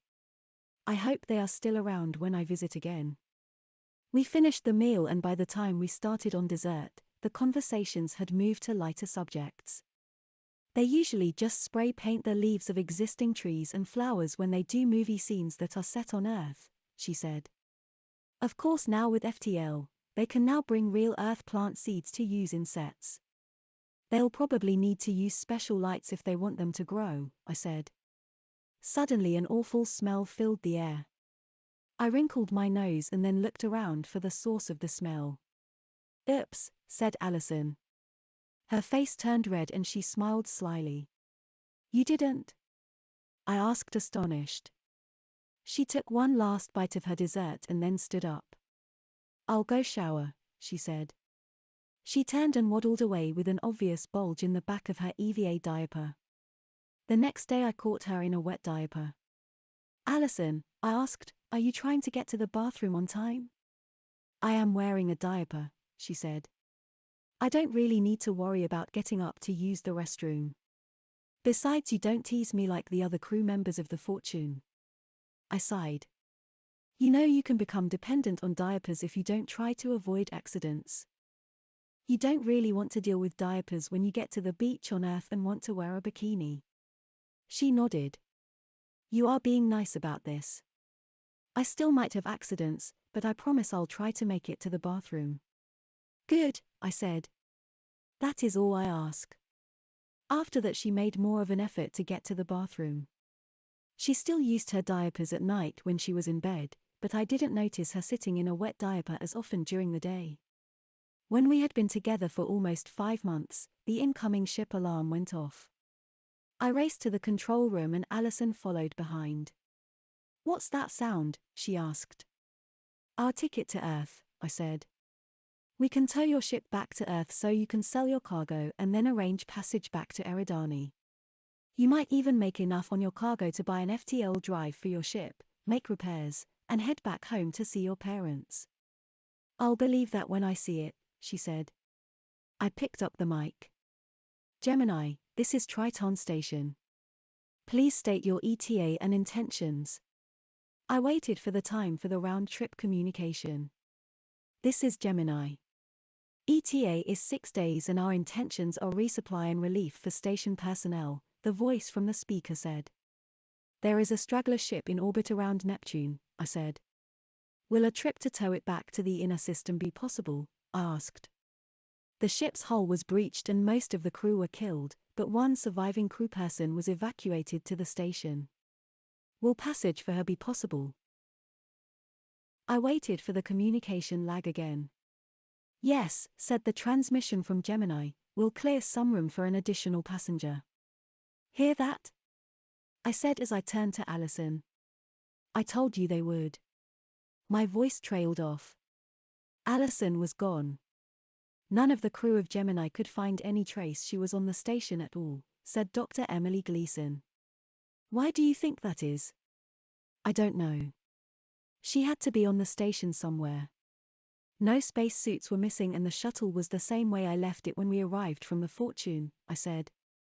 Where was there to hide on the station? She asked. Never mind. Please finish your story. In the final week when I was awaiting the arrival of the relief ship Gemini, I searched the station from top to bottom looking for her. She was nowhere to be found. I searched the galley, the lounge, my quarters, the restrooms, and even the sanitary tank reservoirs. The latter was the most disgusting place to look, but I didn't care. I had to find her. I then checked the shuttle. It was in its slip and it was empty. The cleaning bot I had put on the chair had even cleaned Allison's pee stain. It was still trapped in the immaculately cleaned shuttle and fled through the door as soon as I had opened it. Obviously no one used the shuttles. I also checked out the suit lockers. All the suits were accounted for. I suddenly had a horrible thought. I quickly readied a suit and put it on. I then exited the station through the only airlock in that building. What if she had left without a suit? I walked all around the station, even though I knew she couldn't make it 10 feet without a spacesuit. Triton's outdoor temperature was almost 400 below zero on the Fahrenheit scale. I finally went back inside. The crew of the Gemini found no sign of her either. Finally, I had to get on the ship and go home alone. Instead of going to Mars, I was sent straight to Earth. So what is the official story about where she went? I asked. She never existed, said Dr. Emily. You made her up. But she was there. I saw her. If she didn't exist, then who put away the supplies? Who did the deep cleaning of the station? Who did I talk to for almost 5 months? It was a ridiculous idea. The Alison Randall did not exist. I suppose you are going to say that the SS Fortune doesn't exist. No, said Dr. Emily, I'm not. I am going to say that Alison Randall never came down from the Fortune once you saw her. She pushed a button and a wall panel moved aside, revealing a view screen. Watch the view screen. A camera moved around the inside of the SS Fortune. The floating camera came to a door that said, Spine. An arm reached up and opened the door to reveal another airless compartment beyond. Inside, a body floated. The figure was frozen in the moment that air had escaped the compartment. She was trying to pull on a spacesuit but hadn't got it pulled up higher than her legs. She only wore a t-shirt and an EVA diaper. They all died 2 months before they reached Neptune's orbit. That's Alison Randall floating there. She was dead all along. Your brain pulled her image off out and used her so you wouldn't have to think about your loneliness. It can't be, I said. Who at the co-pilot seat in the shuttle? Surely the video log in the shuttle caught that.